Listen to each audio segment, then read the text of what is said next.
actually mismanaging the club and running it into the ground. But in theory, these should be a thing of the past with the new regulator. They'll be able to use data from the National Crime Agency to perform stronger fit and proper persons tests, and can even force owners to give up their stake in a club, which for certain supporters might be a welcome relief. It's likely good news for the EFL. The tension between them and the Premier League over a fair financial deal has been increasing in recent years. As it stands, talks have broken down. The Premier League backed out of recent negotiations, but the regulator will have the power to force through a deal, meaning more money for clubs lower down the pyramid. Now, this might sound simple, but in reality there's concerns this will open a legal can of worms, which could result in messy court cases involving the Premier League and the regulator. Parachute payments will be brought under the control of the regulator too. If they reduce them, it could mean a wider variety of clubs securing promotion to the top flight, but critics reckon it'll just mean the gap between the Premier League and EFL actually widens, as promoted clubs won't get as much money, which should normally be used to buy better players so they can compete. And current Premier League clubs have said if there were no parachute payments, they'd actually invest less, which would harm the quality of the top flight. And if clubs don't invest, then you'll get exactly what the EFL don't want, which is the same 3 clubs going down every year. And remember when Cardiff's owners changed the club's colours and badge? Well, in future, fans will have to approve any major changes to their club's heritage. Now that might all sound great, but do we really need it? Some say the downfall of Reading and Bury is an exception, not the rule. So as a whole, the most successful footballing pyramid in world football doesn't need regulation. They say it scares investors who can help grow the game. If those investors go elsewhere, well, the Premier League may no longer be the destination for the best players in the world. And others, well, they just don't trust politicians to appoint truly independent people to regulate our game.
Good morning, it's just after 3 minutes past 6 o'clock. This is talkSPORT Breakfast with Arnold Clark. Get the UK's best used car deals guaranteed.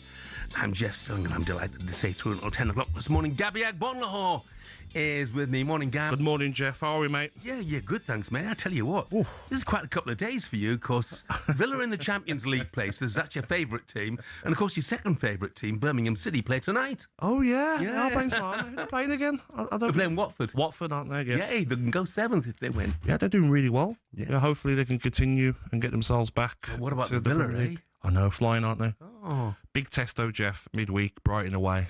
Because all the plaudits we're getting, I'm looking at teams and they're starting to target that left-hand side. No Mings, lack of pace with Torres.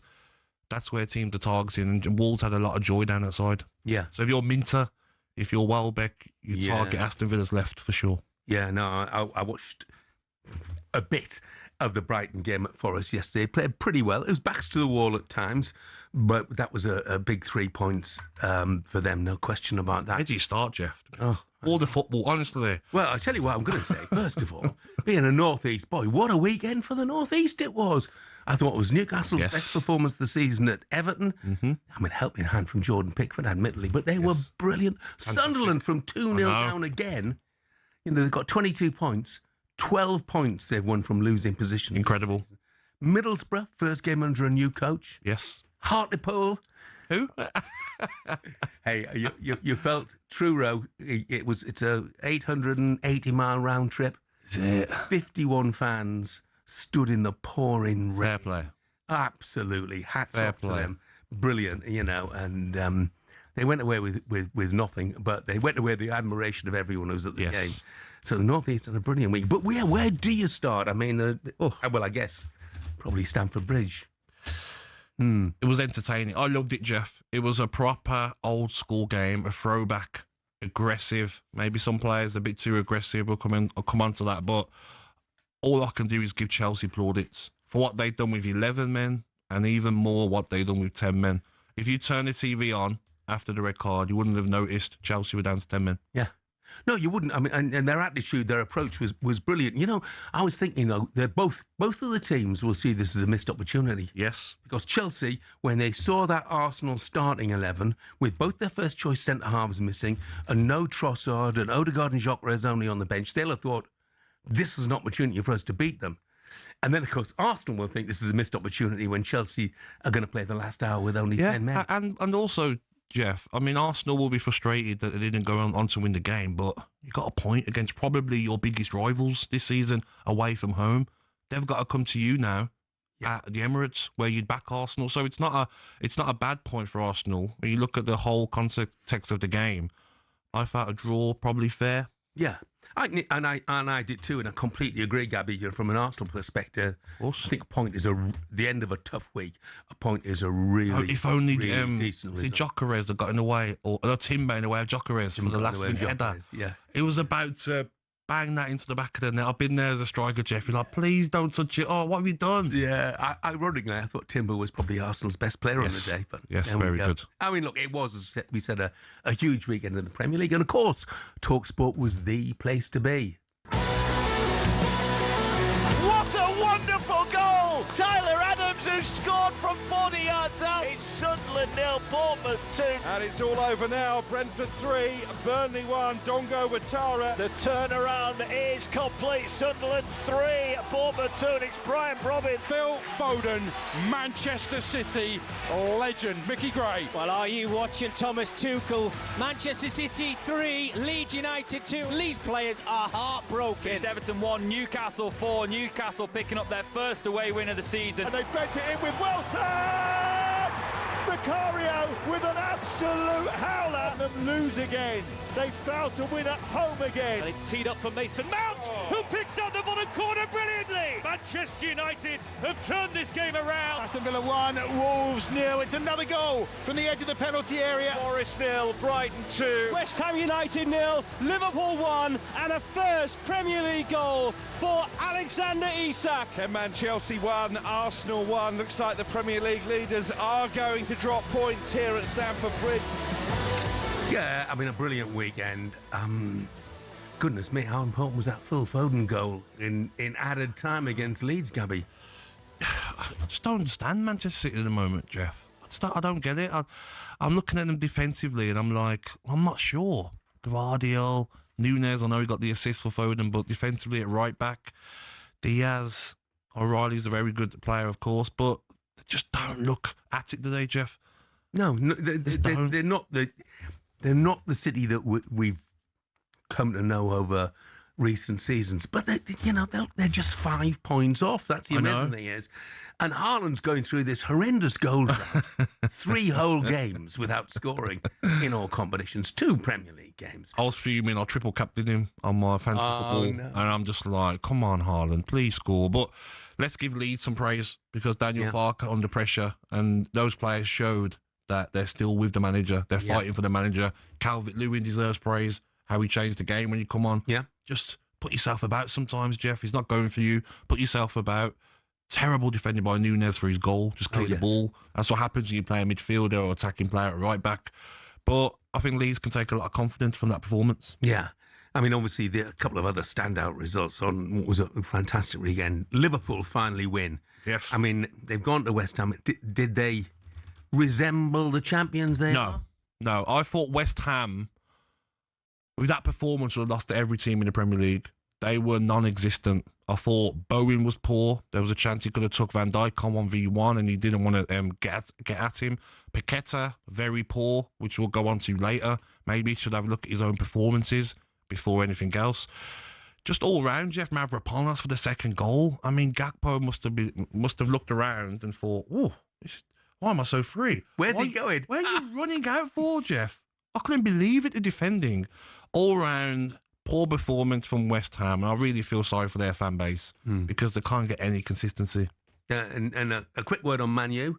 Back to winning ways. I don't think Ruben Amorim was necessarily enamoured with the performance, but, you know, the second half, they came from behind to win it. It's interesting, Olivia Glasner actually, afterwards, having a right dig at the club's hierarchy, saying, well, we needed to spend money. Do you blame him? No, not at all. When you look at it, Jeff, and you got Sarr getting injured early on, he probably wouldn't have wanted to bring on Nketiah. He probably would have wanted to bring on another fast winger, another quality forward player.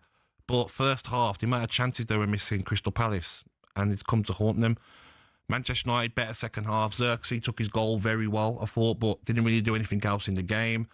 And Manchester United probably got away with one, if you look at the whole 90 minutes, to get the 3 points. Yeah, if I was a Palace fan, I'd just be a bit concerned that Glasner's making those sort of noises. It don't work out well, does it, Jeff? No, well, there's no point in spending in January. Half the season's gone by then. More than half the season's gone, isn't it? Yeah, but the players you're bringing in January might help you in the Conference League and getting back to European places. Yeah, I got an anonymous text here says, Gabby, old school game?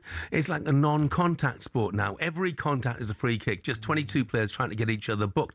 Now, there was plenty of contact in that game, but it brings me around. What the thing that riles me, not just about that game, but about pretty much every game in the Premier League at the moment, is that every time there's a challenge, the player on the receiving end goes down, squeals, rolls around in agony, needs treatment, gets up, trots off. Nothing wrong with him. And it drives me insane. Don't get me started. I mean, every game I watch as well, I'm with you. Any little touch, sometimes no touch, and they're rolling around, and they're even Casado for the red card. He's rolling around, he's limping because he's thinking, if I stay down, maybe I won't be in as much trouble. But I'm with you. I've been there, Jeff, and played in these games, and these tackles, they're not hurting. Yeah. It's just all play acting, it's cheating, trying to cheat the referees. And referees are getting a bit more clever with it. I'm seeing more referees play on, get on with it, you're fine. They're not having it anymore. But these players need to stop acting. Yeah. There was a moment in the game, they didn't quite pick it up on TV, it was Alan Smith, wasn't it? Peter Drury, and Smudge is a favourite co-commentator in many respects because he's so unbiased. Yeah. It's brilliant. But Enzo Fernandez, you saw a clip of him, and he'd been touched inside the box, and play then goes down to the other end. Arsenal on the break. There's nothing wrong with Fernandez whatsoever, although he's on the deck. He then looks up, he sees Arsenal on the break, and he holds his head as if he's got a head injury. And that's why he and David Raya, when the cameras caught, were having a bit of a debate afterwards, because Raya basically was saying, there's nothing wrong with you. Get 100%. Up, you know? It's frustrating, isn't it? Because when you're watching it, Jeff, and we'll come on to the rugby later, I watched last weekend South Africa versus Ireland. I'm looking at these monsters and the tackles they're putting in and the blood coming off their heads, and no one's staying down. And you watch the footballers now, and they're just like, you are soft. Richarlison, don't get me started on him. The amount of times I watched him, and on the weekend, he's on the floor, and even his own players are playing on. I'll be sick of you. We're sick of you, mate. Every little touch, and you're down. Oh, my leg. Oh, and the physio's not even getting up off their seat. They're like, Richarlison, we're sick of you, mate. Yeah. You might score the odd screamer, but stop being such a weak player. I have to be careful what I say. Touching on Spurs, by the way, Lorraine, who's an Arsenal fan, living in Norwich, she's married to a Spurs fan. Oh, God. And his name is Giles, and he's had a rotten weekend. But Giles, I know it's your birthday today, so try and put the weekend behind you, mate, and have a good day today. It was an amazing weekend. Unbelievable. In many respects. So let's hear from you, Chelsea fans.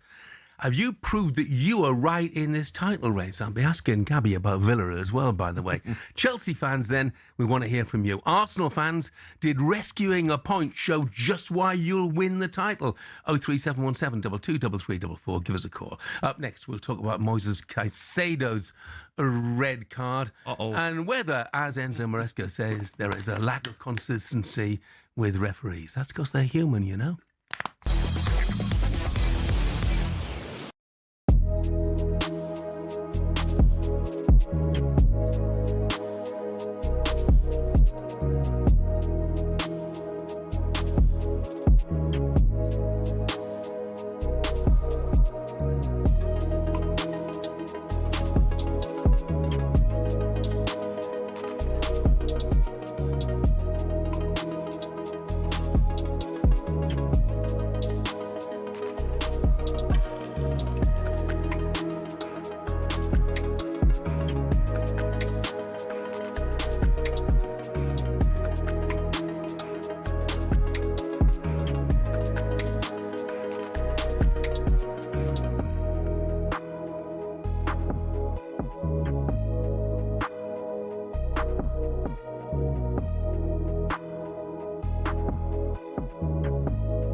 Merry Christmas, everyone.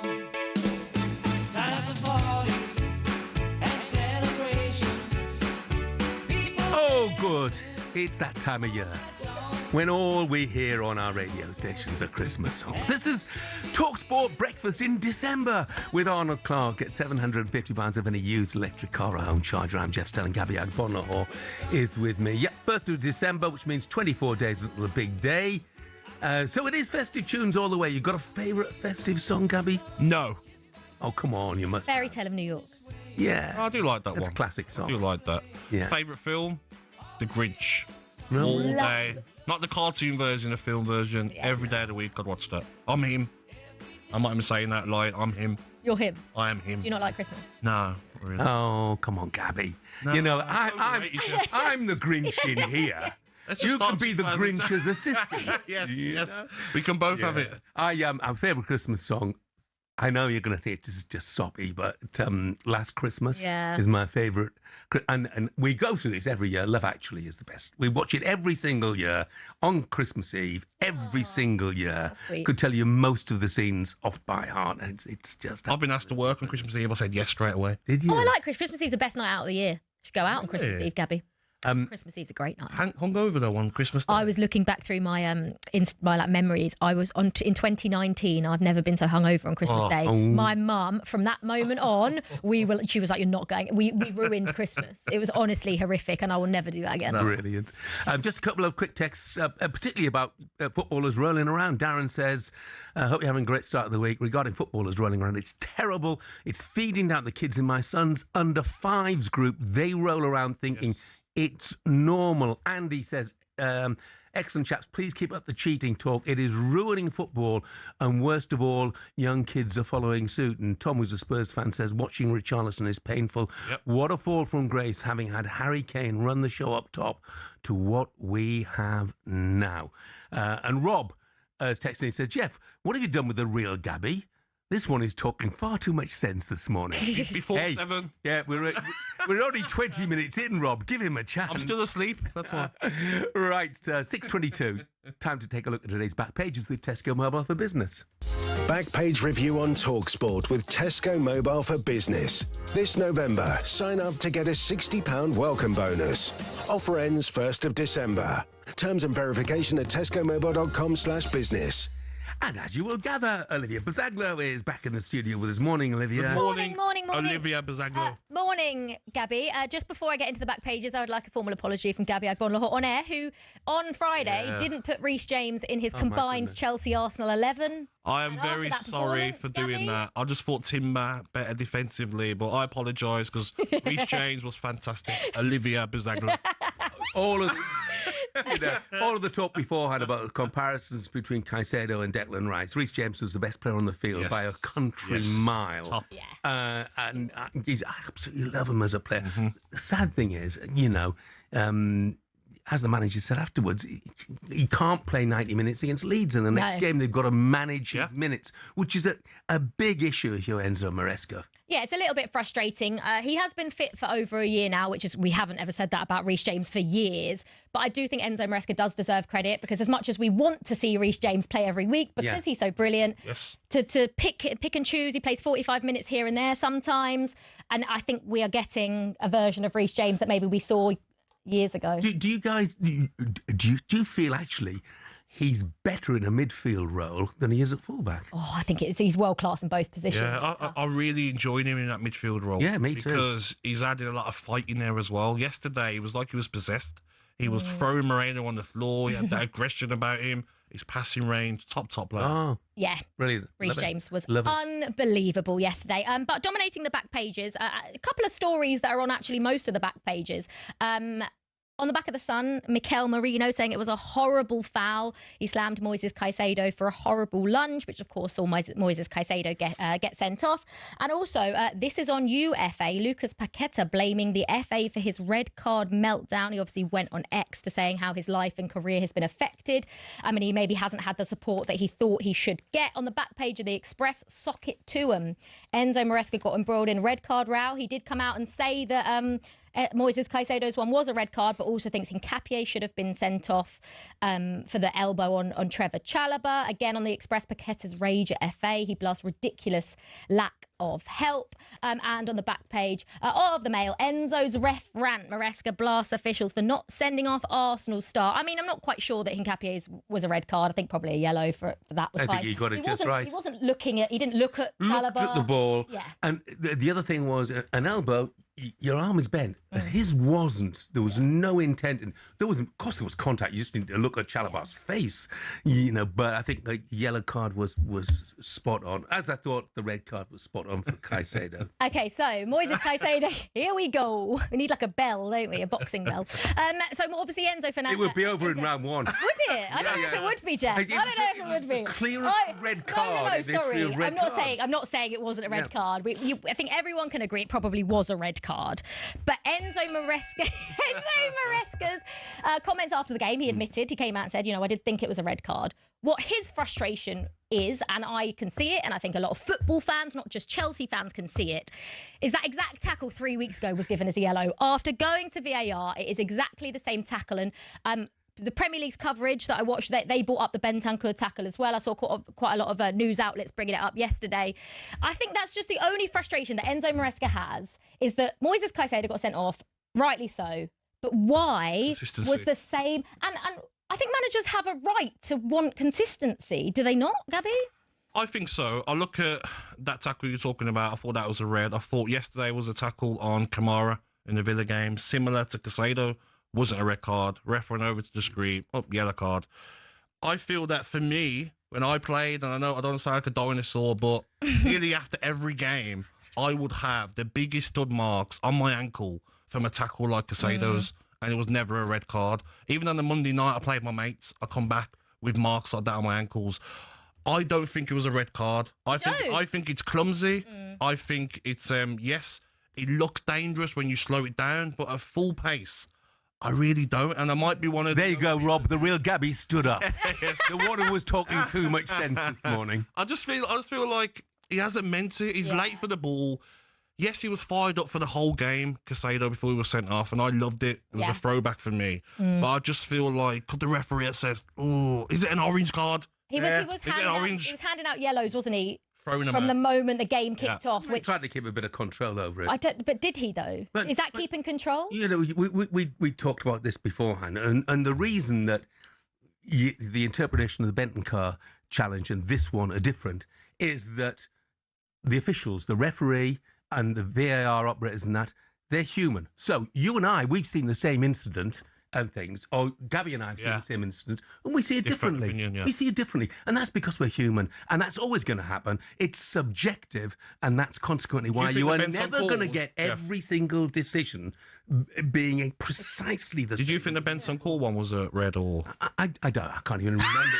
It's the same. Jeff, I'll give it to you. It's the same as what you saw. And I'll tell you the other thing. So you think it was a red card? The other thing, Olivia, was that you said a lot of football fans are saying it was. No, nobody who's not a Chelsea fan could care less about what happened to Bentancur. There was. No, because it's Chelsea fans purely who could care about that. It's a wider problem. It's not just Chelsea. What Maresca should really have come out and done and said, it was a red card. He was pumped up. It was way over the top. But we were brilliant with 10 men, and they were. And left it at that. Don't start, having a dig at the officials and things. That was my only complaint, because I thought Chelsea were excellent, and they showed how to play a game with 10 men. They might easily have won the game as well. I particularly loved it. It's been highlighted a few times. When Arsenal got a corner relatively late on, and they left 3 players out, and consequently, there's not a mass of players in the box. Sanchez, who was really good, by the way, came out and collected comfortably. No, like Jeff said about different opinions, there have been loads of footballers that have just recently retired on social media saying it's never a red card. Yeah. Because maybe when we played, and I'm talking about players that are probably still in their late 30s, so it's not like 60, 70-year-old ex-players, even recently retired, are saying, not a red card for me, because it happens. It happens in training, it happens in games. It's like, it's clumsy. He hasn't meant to do it. That's like saying Hincapié's elbow. He hasn't meant to do it, but he's done it. Yeah. So is that a red because it's clumsy? Similar sort of problems that you get. I think that Caicedo knew the potential consequences if he's got... And his feet were off the ground, by the way, before he's gone in as well. Only marginally, but they were off the ground. And once you've made that decision, then you know the consequences if you get it a little bit wrong. I'm not saying there was any malice in the challenge, because I'm pretty sure there wasn't. No. But, you just know the consequences. It's just frustrating that on another day it's a yellow card. And another day, Caicedo doesn't get sent off. It's 11v11 and you don't know what happens. Kamara gets the same tackle yesterday against Wolves. I think it was Gomez or Andre in the midfield. And yellow card. And you look at both and you're like, this same tackle. Wasn't VAR brought in to improve consistency so that refs can have another look at it? Yes, but it improves certain things, but it's still subjective. It's still subjective, I wasn't sure on the height of it as well, because when I first saw it, I was like, obviously studs up on his shin. Yeah. Is a no-brainer. It's not, is it? It was on his ankle, and sometimes they do take height into consideration. Jeff. They do take height into consideration. I've got a text from Silver Surfer. Thank you, Silver Surfer. He says, Jeff's right. Nobody but Chelsea fans care about the bent and cut tackle. Move on. So that's what we'll do. Thanks, Olivia. That was a look at today's back page of the Tesco Mobile for Business. We're asking next whether it's ever okay to call out your own players. Backpage review on talkSPORT with Tesco Mobile for Business. This November, sign up to get a £60 welcome bonus. Offer ends 1st of December. Terms and verification at tescomobile.com/business.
For every good signing a club makes, there's bound to be a few that don't work out. Manchester United have certainly had their fair share of those, especially since the end of their golden age under Sir Alex Ferguson. Here are some of the Red Devils' worst signings since Fergie. First up, Alexis Sanchez.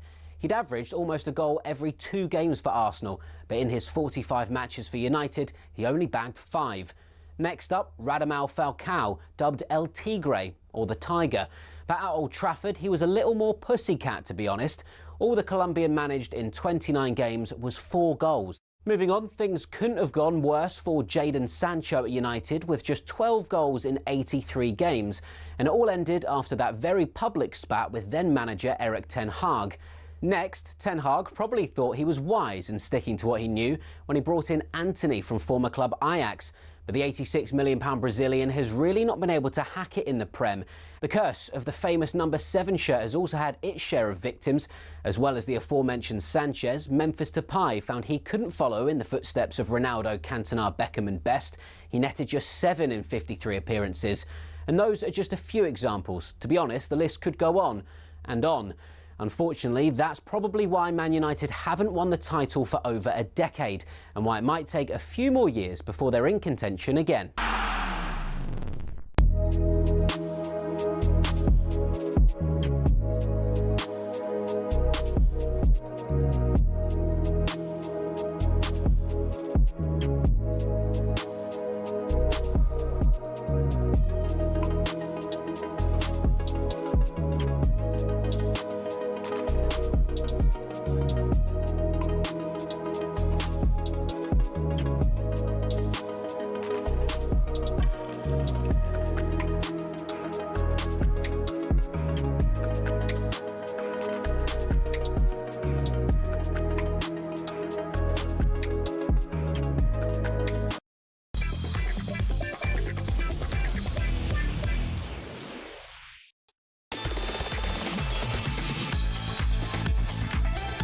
Good morning, 6:36. This is talkSPORT Breakfast with Arnold Clark at the UK's best used car deals guaranteed.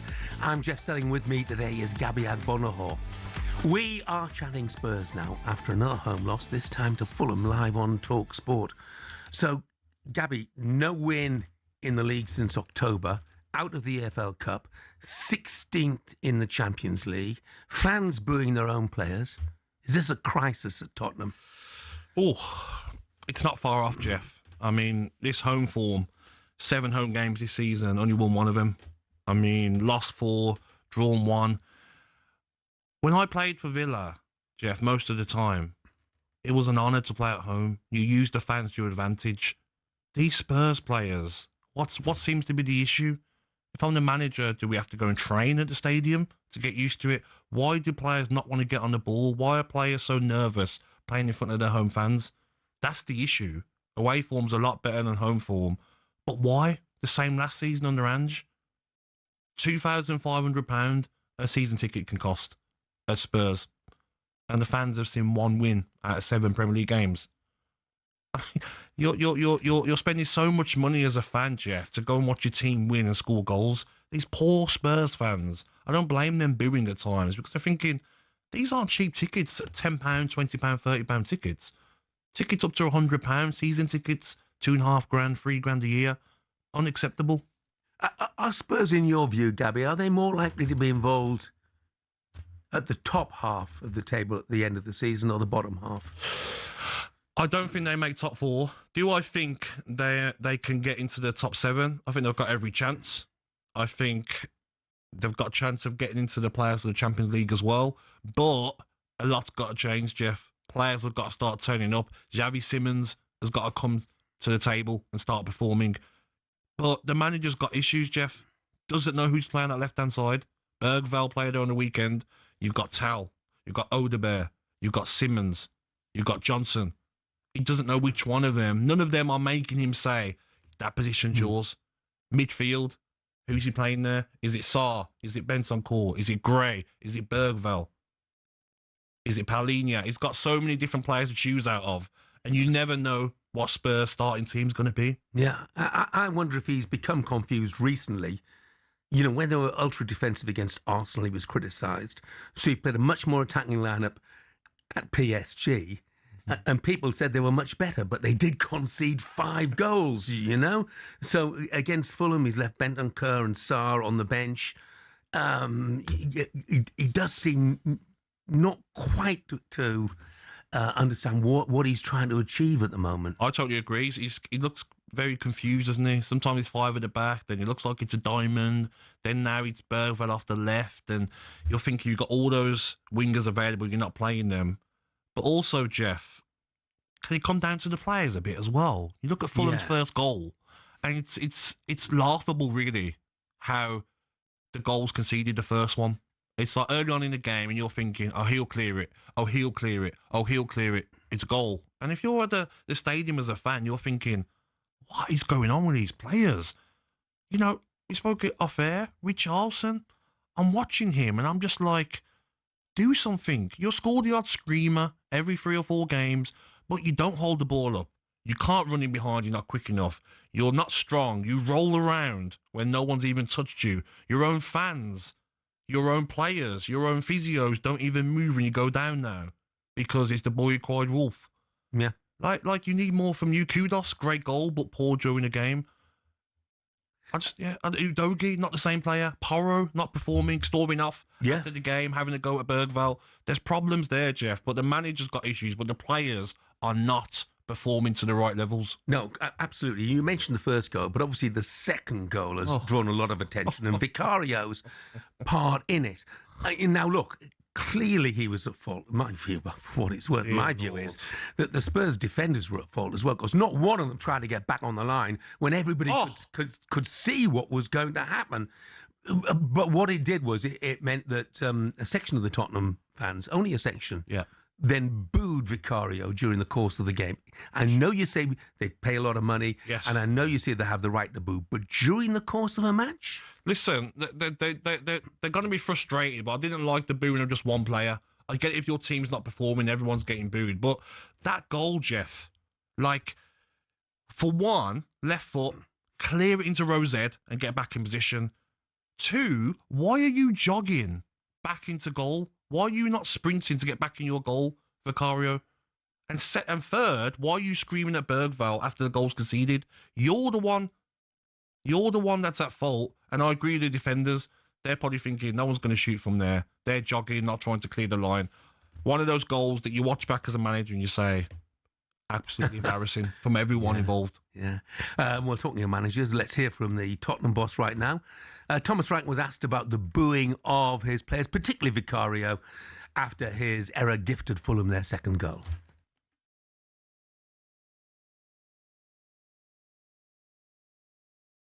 I think for me that's unacceptable. It can't be true. Tottenham fans booing after, fair, no problem. But when we need it together. And if we need to turn it around, we need to do it together. So that's hugely important for me. It's always a dangerous game going after your own fans, but I like the fact that he's come out and said it publicly. Listen, it's good from a manager to protect his player who's getting booed, but these fans are sick of it, Jeff. I was there when Villa beat them 2-1. It was a fun day out. That's what it is for fans now. You're going to get some good food in the turnstiles. Your team's going to come and win a game. It's a nice stadium to play at, to look around.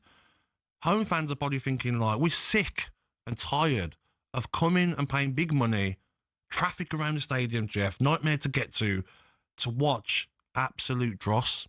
So they're going to lose their mind a bit and say, we're sick of it. Goalkeeper, kick it in Rosette. You're the one coming out after games and saying it's got to be better and everyone's not performing at the level. What about you, Vicario? Let's bring in podcaster, host of The Last Word on Spurs, Ricky Sachs. Morning, Ricky. Morning, Ricky. Good morning, guys. How are you both? Yeah, good, thanks. Yeah, were you one of those booing, Ricky? I'm not a massive fan of the booing boys, I'll be honest with you. I don't know how that really motivates the team, motivates the player. But look, I think when you spend your money, and with Spurs, what is it, the highest or one of the highest ticket prices across Europe, I've always been of the opinion that really you pay your money, you rent how you wish to, obviously in doing so in the ways in which you can. But I don't think it helps a player in that moment by booing them to try and lift them to have a better performance. And I just think that, guys, you've touched upon it there in that segment. You know, there's a lot of issues around Tottenham right now. You know, there's a frustration around the fact of you're not seeing a degree of improvement in this last month or so. You know, we certainly look like we're regressing rather than improving. I think there's big question marks over Thomas Frank at the moment. I think you have to be able to say Thomas is, I think, still transitioning from being the Brentford manager to the Tottenham boss. And I think, I'll be honest with you boys, my concerns with Thomas at the moment are as much actually in-game as they are pre and post-match. It's actually what he's saying sometimes as much as what we're seeing. When he talks, I'm thinking, has this man got it? And I've got to be honest with you, I'm not sure. I'm really, really unsure at the moment whether Thomas Frank has got it in terms of the way he talks as a Tottenham head coach. It is early, don't get me wrong, but, 3 wins in the last 13 in all competitions. I can totally understand and sympathise why a lot of fans may feel, based on what they're seeing, he's nowhere near up to the level. Ricky, you were 17th last season. What do you expect? Jeff, you were 17th. You brought in Kudus and Xavi Simons, and Simons hasn't worked out at all. And you brought in a couple of loanees, Paulinho and Colomwani, who hasn't scored a goal in the league either, by the way. So what do you expect? There weren't wholesale changes. Jeff, you're right. We were 17th, but we did also win the Europa League. Yeah, you had a phenomenally fortunate draw and won the worst final in Europa League history. I tell you, go away. Look, the squad is nowhere near good enough. It's nowhere near the level of the likes of a Arsenal, a Chelsea, a Liverpool, a City. Don't get me wrong. But also, it's down to the manager to get the most out of what he's working with. And when I go back to the early performances in the season, the likes of PSG for a good 80 minutes, the likes of Man City away, there was a structure, there was an organisation to the way we're playing. And if I fast forward 2 to 3 months on, it's pretty much the same group. Yes, granted, of course, he's got no Maddison, Kulusevski, Solanke, which he hasn't really had for the majority of the season. But the performances, boys, they're regressing. They're not improving. Ricky, when I watch Spurs at the moment, Porro, different player, dreadful at the moment. Udogie, since he's come back from injury, doesn't look like the same player that we're all buzzing off when he comes to the Premier League. I look at wingers. Bergwell off that left-hand side isn't working. You've got Tal, you've got Odebear, you've got Johnson, you've got Simmons. Which one of those players is going to really say, that's my position? Because Simmons comes on and he's doing these flicks and giving the ball away. And I'm thinking, I'm just so happy I'm not a Spurs fan, because I would have been screaming in that stadium saying, hold the ball, stop doing flicks. Look, Gab, the situation at the moment is that, for me, I look at the group of players that we've assembled and it's nowhere near the level of a top 4 squad. Let's make that very, very clear. But it's also a squad, in my opinion, that should also, be getting more out of it than what Thomas Frank is right now. And I think, let's be honest about it, I think Thomas is, struggling at the moment with regards to not having enough time on the training ground to maybe implement methods where he did have a week in between games like he had at Brentford.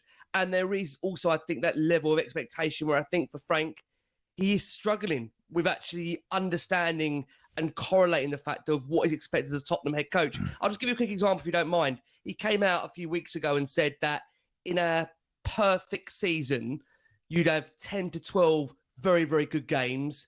30 of the rest would be average, and the rest make that up. And it's a very bizarre comment to come out with that. I wouldn't expect the likes of Arteta, Pep, for example, Slot, the managers of that level, I don't think would come out with a statement like that. And that's why I just feel at the moment with Thomas Frank, I feel he's still trying to find his way into that transition of what it is to be the Tottenham head coach. And I will come back to this point.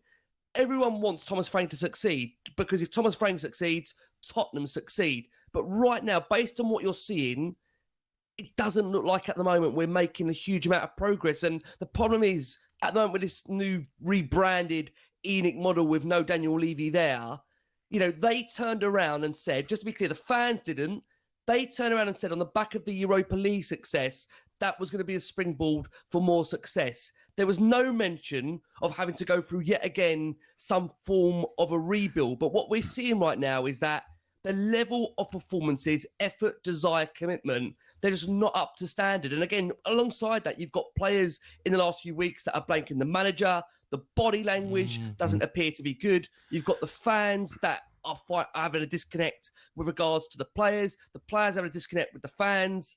The manager is coming out criticising the fans for some of them not being real fans. It just is that typical Tottenham malaise that here we are again. We're 3.5, 4 months into a new manager's reign. And it's like, it's Groundhog Day. It is literally Groundhog Day, boys. And I've got to tell you, if Thomas Frank in this next week, if we do not see an upturn in performances and results, I'm telling you, he's under massive, massive pressure, rightly or wrongly. This is the job that Thomas Frank has got himself into now. Ricky, love the passion. Well Thank said, you very mate. much indeed. Spoken, mate. Pleasure, boys. Thank you so much. Simon's just texted. He said, Thomas Frank, the problem, the last 10 managers couldn't get a tune from them. And if you look at them, Pochettino, Mourinho, Conte, Postecoglou, Nuno, and so on and so forth, there's a lot to be said for that. Spurs away to Newcastle Tuesday night. Remember, that is a talkSPORT exclusive. Adrian Durham, Sam Matterface, and Troy Deeney are your commentary team for that one. We'll be talking EFL next.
Good morning. Still to come on breakfast, we'll be joined by the former Premier League referee Chris Foy to react to the big refereeing decisions and claims of inconsistencies. You can have your say on all the weekend's biggest talking points.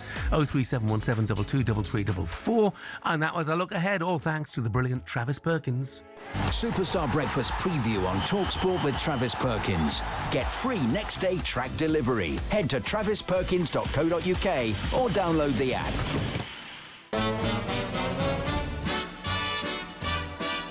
How can you not love the EFL when it throws up moments like this? Here's Hawk! Oh, it's come back to Zamora! Tick off again! City fans can't believe it. What a match! Windass! Quite simply destined to be from Team Windass. We're in London.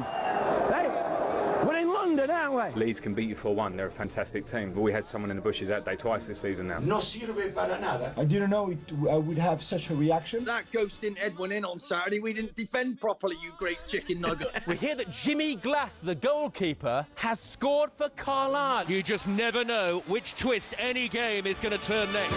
Must I forever So a brief cut through some of the events in the EFL. And a couple of texts. Trev from Plymouth says, been a while since I messaged, seeing we're talking EFL. Please shout out just how bad my Plymouth Argyle are. I left after 60 minutes at the weekend and didn't even finish my pasty. That's crisis time, isn't it? And Craig says, do me a favour, just skip past Argyle, please. I still haven't recovered. Sorry, Craig. We're going to start with them. Lost 3-0 at home to Northampton. They're second from bottom. Their top scorer was sent off for an elbow and gets a 3-game ban. And Gabby, I know this would be interesting to you. The local paper marked them, as local papers do, mark their players on that performance. 10 outfield players, it gave 9 of them 3, which is pretty bad. I used to check. I know you did. Games, you used to get really wound up. It was the Birmingham Mail, it was called back then. And I used to check, Jeff, and I was just like, 6? It's okay. I'll take a 6, but you always looked at the local paper looking for your rating. But he's under pressure, isn't he, Tom Cleverley? I played with him at Villa, and he's going through a rough time because they should be really trying to fight to get back into the Championship, shouldn't they? Yeah. Did you ever get a 3? I got a 2, I think. Did you? We've seen 5 open goals. Yeah, probably. I bet you were around knocking on the reporter's door. Yes. Don't let those papers into the training ground ever again. Yeah. By the way, talking about the Southwest, Exeter City supporter-run club. They lost 1-0 at Bradford, but they've got a financial crisis at the moment. And you love going to Exeter. It's one of the nicest clubs around. Yeah. The Supporters Trust have loaned £200,000 to the club just to tide them through what's going on. Their general manager, Clive Harrison, says the club have been investing to grow and have set their sights too high. And it didn't help that they've had a fire at the ground, so the last home game was postponed as well. So really worrying times, because Exeter are often the model that's quoted about how supporters can own and run. Is that Watkins' ex-club? Ollie Watkins, yeah. Maybe he can help invest. And Jay Stansfield, of course. They're still getting money from Jay Stansfield too.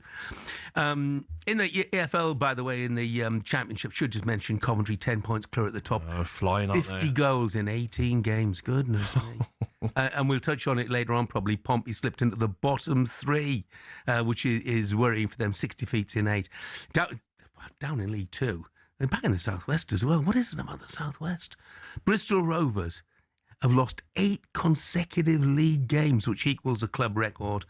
They lost to 10-man Notts County 1-0. County scored with their only shot on target.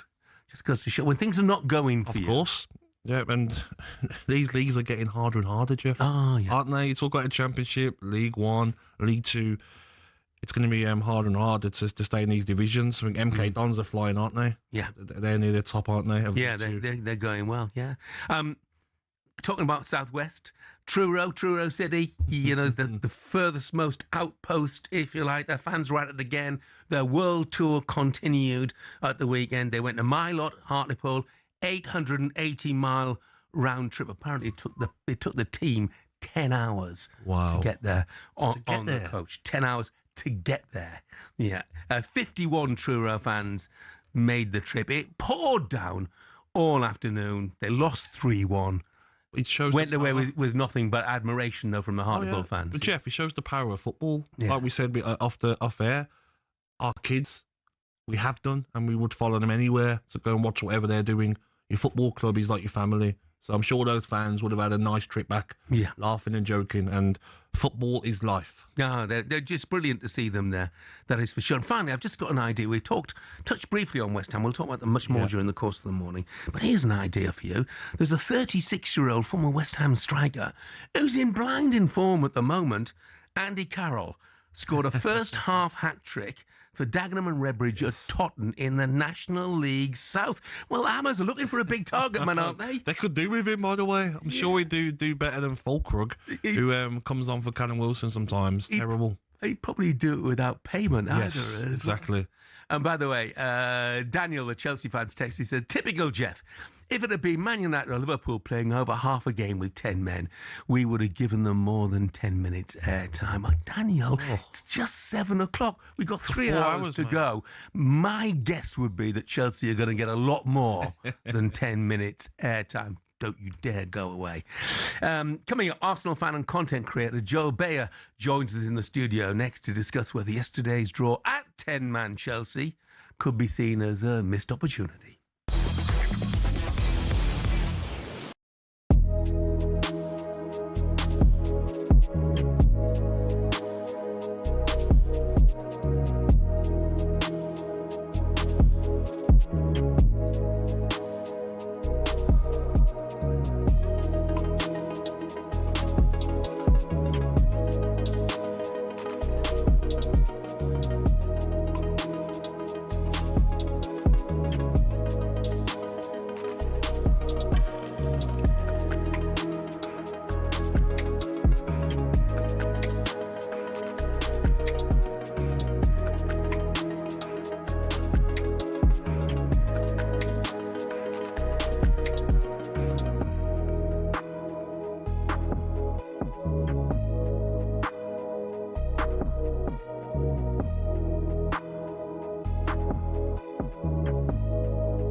Life after football. For a lot of players, it means going into punditry. Some turn to coaching or working in the game in other ways. But what about the rest? Some former footballers turn their sights away from the game, and there are a few big surprises. First up, from rainbow flicks to pancake flips. Ex-Chelsea and Southampton defender Ken Monku switched up his footballing career to buy a Dutch pancake house. He bought out the shop, which had been his favourite pancake spot as a child, and before long he was mixing the batter and getting behind the stove. Next, Everton legend Thomas Gravesen swapped out the high stakes of the Premier League for those of the poker room. He made over 150 appearances for the Toffees and won the Scottish Premier League with Celtic. Turned out the Danish international was pretty darn good at poker. He racked up a reported £100 million from his Las Vegas adventures. Remember former Chelsea goalkeeper Petr Cech? Turns out football nets weren't the only goals he was pretty handy in front of. After retirement, he became a goaltender in ice hockey. Same skills, very different surface. And he even won a Division 2 title with Guildford Phoenix. For ex-Liverpool centre-back Daniel Agger, it wasn't just fancy footwork that was in his blood. He was also pretty good with his hands. The Denmark international turned to tattoo artistry after he hung up his boots. He'd qualified as a skin artist while at Anfield, and he then became the co-owner of his own tattoo company as well. It's not all glamour for ex-pros, though. 1966 World Cup winner Ray Wilson set up a very different kind of business. He became an undertaker after he retired. Finally, not many people can say they've won both a World Cup and starred in an Oscar-winning film. In fact, there's only one person in the entire world who can say that. Frank Leboeuf, the former Chelsea defender, was part of the 1998 France squad who won the World Cup. He ended up marking Brazil's Ronaldo in the final and helped his side to a 3-0 win. But Leboeuf had already begun acting on the side while he was playing football, and his biggest role came some years after his retirement when he landed the part of a doctor in the Stephen Hawking biopic The Theory of Everything. I embrace the career of acting, so I want to learn more. So seeing lots of movies is a part of my job. To be honest, with all the dramatic diving in the game these days, there's probably tons of ex-pros who've got the acting skills to make it in Hollywood.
Good morning, this is talkSPORT Breakfast with Arnold Clark. Get the UK's best used car deals guaranteed.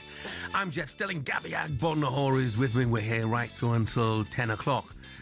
So, for just the fourth time in all competitions this season, Arsenal didn't win yesterday. Left Stamford Bridge, though, with a point, admittedly, against 10 men for more than an hour or so.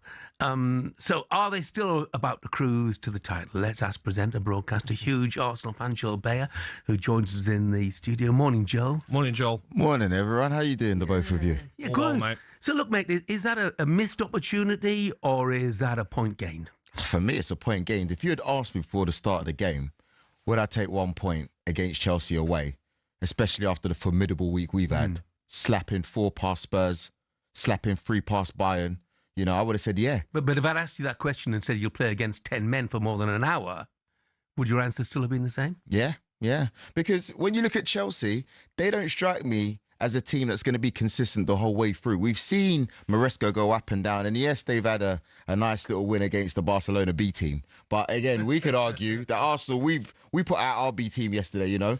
No centre-backs, the best 2 centre-backs pairing in the world weren't there. Trossard, probably been the best left forward in the league. He's probably up there with Doku this season, you know. What did you make of the game, Joel? Because I was excited for it and I loved it. It felt a bit of a throwback to me of like, I loved how Cucurella was getting tied to Saka, but Saka was holding his own. He's so strong. I love how Casado was flying around, making tackles. It really entertained me in that way of 2 teams that think they're the best team in the league. Yeah, in general, I thought the game was rubbish, but obviously I'm going to think that in you know, in some senses. But I love the aggression. Yeah. I love the fact there was one point where Enzo and Cucurella like fouled Madueke or whatever they did, and they turned around and they gave it air. And even when Madueke was coming on, Cole Palmer turns around to the fans and he goes, yeah, keep booing him. Like, that's the kind of stuff we miss in the games, you know what I mean? The old school rivalry. Obviously, it would have been better to have like more goals, etc. and stuff like that. But I guess just the way the game had panned out, it's the way it went. But I'm sitting here, Gabby, right? Confident. What camera am I looking at? We're going to have this wrapped up by the beginning of May. Whoa, you heard it here first. I mean, look, if you looked at the game yesterday, and you're dead right, a lot of injuries, and particularly the central defenders. I thought Hinch-Capier and Mosquera did really well, actually, coming in for them. But I was disappointed in Arsenal going forward. And for me, it was because Eberechi Eze, who I'm a massive fan of, could not get into the game and impact it in the way he has done recently. Yeah, look, I'm going to be very honest, I'm not a blind Arsenal fan, despite what Gabby might think about me. I reckon it wasn't great at all, but you're going to get those games, A couple of weeks ago, before the international break, we drew against Sunderland. Last minute, they got back into it. We should have won that game. And then I think City went on to beat Liverpool 3-0. And then everybody had said, oh, it's City's and it's over. We've seen this before. Then you come back from the international break. City don't perform. We win. All of a sudden, we're back in front. And you're going to have that in the season. When you look at, the previous great Man United sides, they weren't just rolling teams in every week. You're going to have some games where you pick up a point. You go, that's a good point. Joel, I know you're a good man and you speak the truth and nothing but the truth. Did you think it was a red card from Caicedo? I did, actually. Yeah. I did think it was a red card, but again, as disappointing as it might sound to you, I really didn't care that much. I just wanted to leave that game unscathed and you fight again another day. We've got big games coming up. We've got Villa twice in December. They're the new title challengers now, you know what I mean? You said it. Yeah. So we got to make sure that we deal with them. We've got Wolves. We've got a few games. We've got tricky games coming up. Crystal Palace, Brighton. You just want to make sure that you get out of these games unscathed. You keep your confidence high and then you go and you get those other points. Do you want your set play coach to concentrate a bit more on defending set plays? Yeah, well, did you see the Chelsea fans, though? They were cheering every time there was a corner.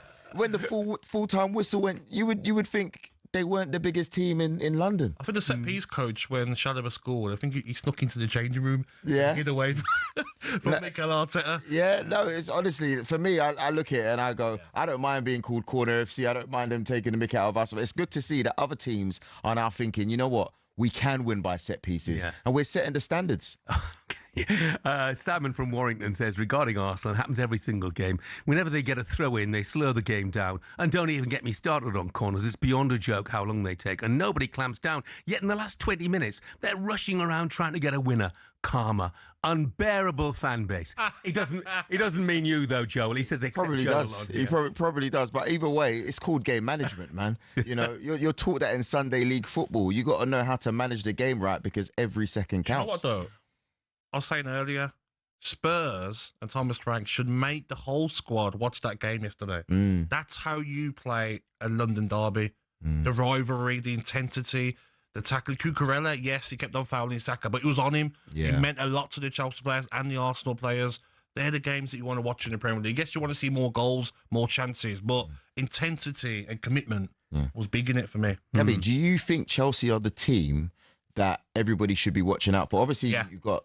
I look at Man City defensively, and they're without Haaland. Yes, Foden's started scoring now, but I would say Chelsea are your biggest rivals, definitely. Really? The league. But I agree with you of consistency. Chelsea have got it in them to maybe drop points against Leeds next. Yeah, they've got that in them. Yeah. So I think Arsenal do win the league, not comfortably, but I feel like Chelsea will push you the furthest. Yeah, I agree with you about Chelsea. The one thing about Chelsea that I would be concerned about is their lack of an out-and-out goal scorer.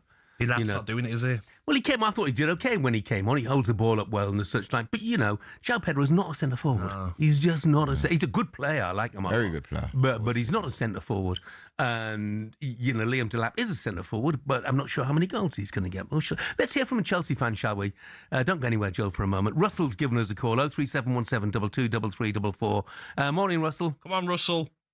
Morning, Russell. Boys. How you all doing today? Yeah, right, good. What did you make of it yesterday? I was in the pub watching it with my 13-year-old. Obviously, where I live in Hatfield, most of the people are Arsenal fans, so I was a bit outnumbered. It was a great game. I just said straight away, we need to have 11-11.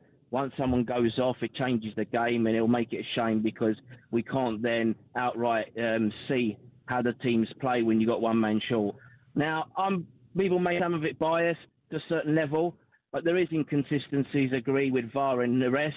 And you could see it as a red card. You could see it as Anthony Taylor, for a change, in my view, made the right decision there and then, because it was a nasty tackle, I do admit, but the rule states over the ankle is a red card, and that was on the ankle. So in my opinion, the yellow card was originally the right decision. The diving involved, I don't agree with it. Absolutely hate it. I think it is just cheating from all players, including mine. And I get angry with them as well because it's just a farce to try and fool the referee these days with this situation. João Pedro, to me, should have taken his chances better. Esteval, great little player, but he was trying too hard because he should have easily made it probably 1 or 2-0 earlier on with those chances. And I was a bit disappointed with Enzo. I know he was playing it safe and see the game was under control, but I believe he should have made a couple of changes. Should have replaced Casada with maybe Santos, taking João Pedro off, and maybe he should have put Palmer on and taken Gusto off. To have Esteval and Palmer on that we've all been waiting for to see could have been a totally different game. And I believe if it was 11 against 11, I reckon we would have won at least 2-1, which is a score I predicted, and shown Arsenal that they're not as good as they think they are. Russell, just quickly, are you in the title race? So I didn't think I was, but now seeing how we've been playing in the position we're in, I don't see why not, because as you said, if we can keep a bit of consistency going that we've had recently, we can push Arsenal all the way to the end, the way I see it. Yeah. Well, Joel, who's an Arsenal fan in the studio here, he says the title's going to be wrapped up by the beginning of May. Do you agree? No. There's a long way to go, and no disrespect, Arsenal are a great team, although I'm a rival, and I'm going to be honest as a football fan, and they are currently the best team in the country. They've near enough got backup player for player like we used to have back in the days with Mourinho. So more than likely, I believe they probably will end up winning it, but it's not going to be as easy as they think. And I definitely don't think they're going to beat our record of the least conceded goals in the season by the end of May. Russell, brilliant. Thanks very much indeed for the call, Russell.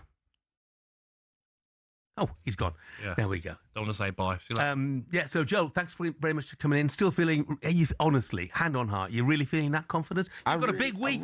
Brentford home, Villa away, both tough Brentford games. at home. Yeah. You might as well just hand over the 3 points now. This is the problem. Right, yeah. This is he's not doing his fellow Arsenal fans any favours. Yeah. This is why. Brentford at home. And last 6 meetings at Villa Park, you've lost 3 of them. Yeah, but it's different now, though, isn't it? We'll squad depth. A few weeks ago, I thought it was Unai out. Squad depth. No, you've got squad depth. You were just moaning about the lack of centre halves and the fact that Trossard wasn't. And what my point is, we still got the job done. Brilliant. What about Chelsea fans at the start, though, Jeff? Champions of Europe. Never sing that. Does that hurt as Arsenal? We could win the Champions League. Does that hurt as Arsenal? Not really. You know? We'll get there soon. Thank you very much, guys. Joel, thanks very much indeed. Cheers. Chuddy's just said here, VAR shouldn't be allowed to overrule yellow cards because the ref has seen it, hence the booking. My view of that was Anthony Taylor got the yellow card out. It was a sort of holding device, if you like, until VAR had come through and told him precisely how bad it had been. Or otherwise, they've got that backup now, haven't they? Yeah, of course. Check it on the screen. Yeah, and then make it just. Yeah, which is what he did in the end. So ultimately, it was the referee making the call on field. Just a reminder, by the way, Villa against Arsenal. What a game that could be! Live and exclusive on talkSPORT. 12:30 kickoff. Coming next, we're asking whether Lucas Paqueta let West Ham down yesterday with his needless red card.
Good morning, 7:21. This is talkSPORT Breakfast with Arnold Clark. Get £750 off any used electric car or home charger.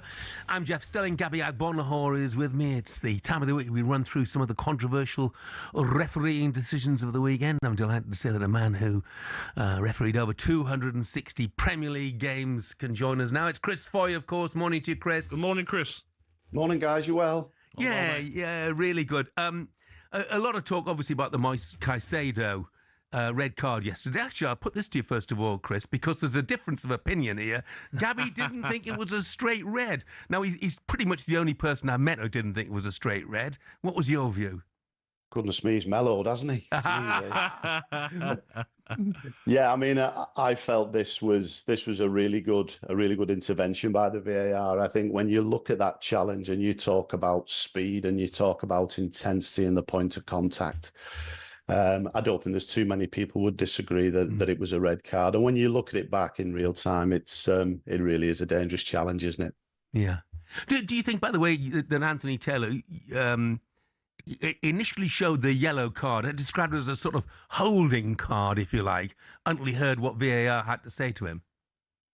Yeah, what you do is you've got to make a decision on field, and Anthony felt it was reckless. And sometimes, excuse me, as a referee, you can see a challenge and you might not recognise the severity of it. And that is the beauty of VAR. When John Brooks looked at that and actually realised what he'd seen, and he recommends the review, and Anthony Taylor has the opportunity then to go to the monitor, I think there was only going to be one outcome in that situation. Chris, for me, I'm looking at it from when I played, and it's not even that long ago.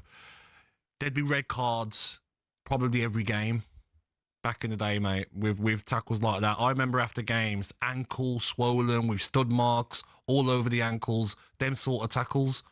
That's my point of view. But I get it now, protecting the players. We don't want to see broken legs. We don't want to see bad injuries. I do get why it's a red card now, but a lot of ex-players are saying the same thing, not a red for me. But we're living in dinosaur era. Thanks very much for that. I used to referee you. And you would have said play on then. You would have said play on, Chris. Yeah, play on. No, the game is different. Yeah. Excuse me, the game is different. And I think even if I was refereeing, when I was back refereeing, if I'd have seen a challenge like that yesterday, I think I'd be brandishing a red card for that one for sure. Yeah. Can I move you along, Chris, to the Manchester City Leeds game? Where after the game, Donnarumma, the Man City goalkeeper, has gone down injured.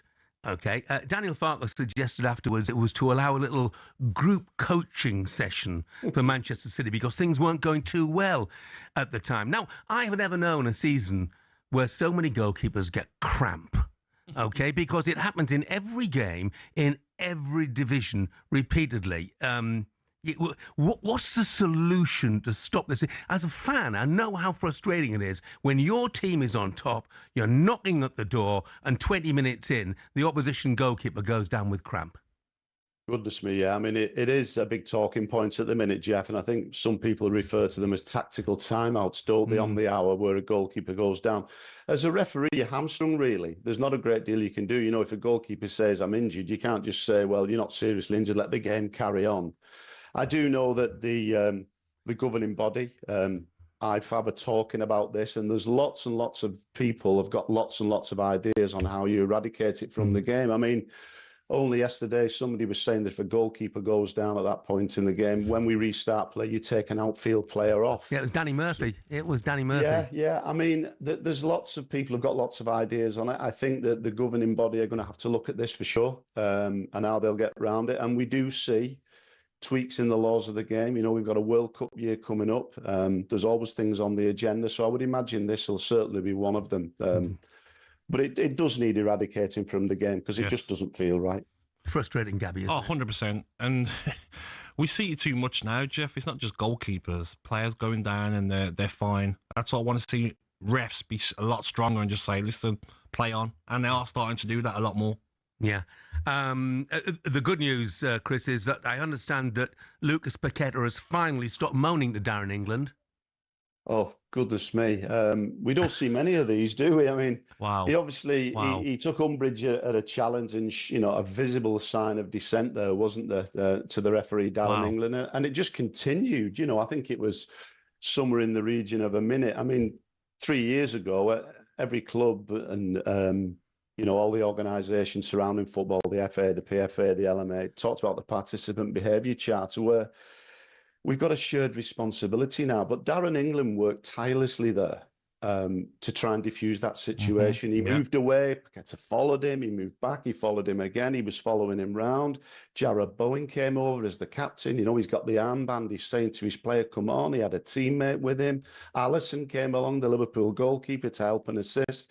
And all the while, the referee's moving and advising and telling him, and he just doesn't heed the warnings and gets a second yellow card. And even while he's walking off, he starts to applaud the situation. Now, Gabby, you played lots and lots of professional football, and you'll know what happens in the changing room with the manager. That's to be dealt with. But 2 yellow cards equals a red, and he'll get a ban. So, Chris, for me, it was I was watching the game, and I'm getting frustrated at the TV, shouting at the TV like, "What are you doing? What are you going to achieve?"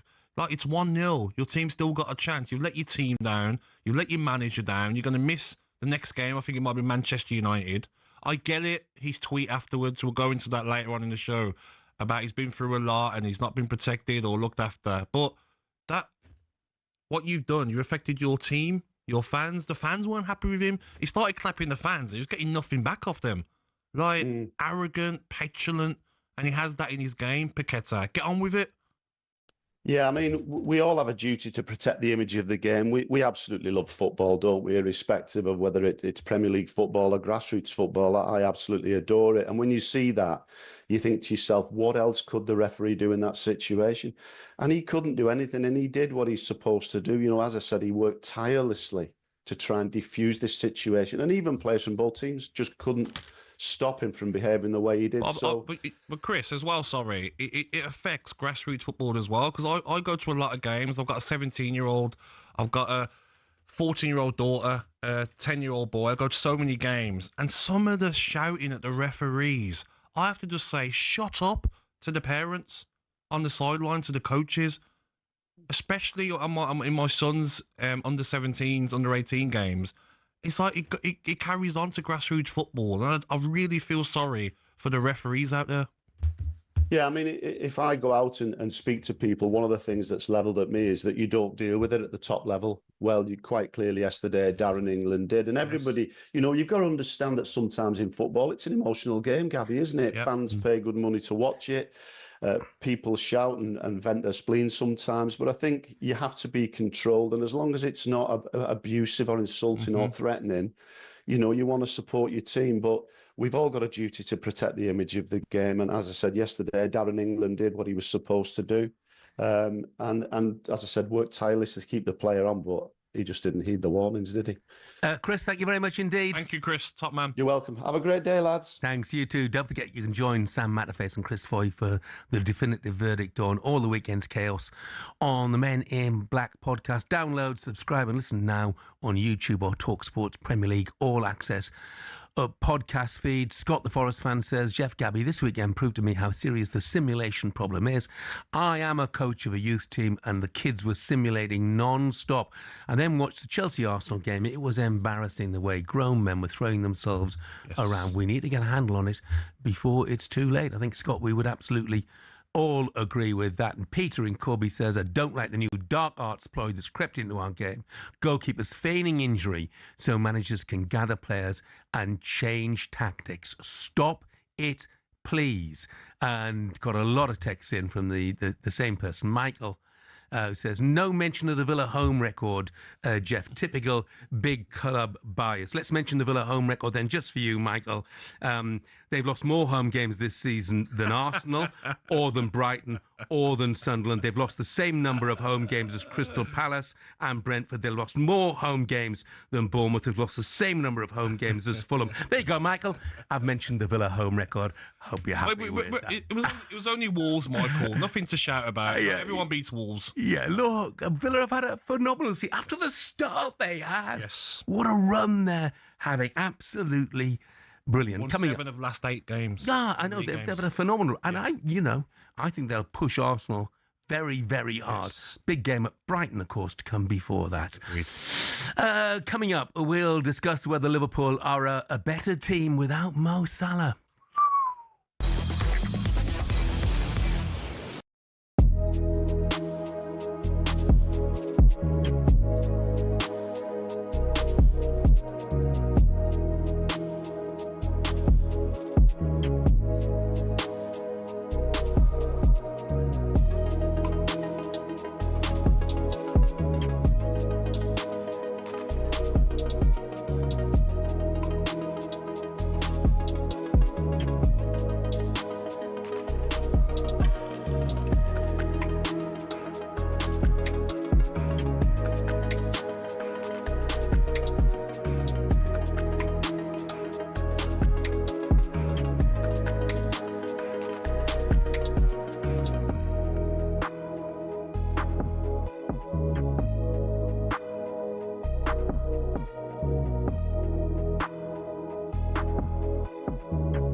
When Sir Jim Ratcliffe took control of footballing operations at United, the Manchester-born billionaire was somewhat welcomed in as a homegrown hero, ready to save the club from the dark days of the Glazers. But in just 12 months, he became a punchbag for many fans. So what happened? Well, let's take a look and you can decide for yourself.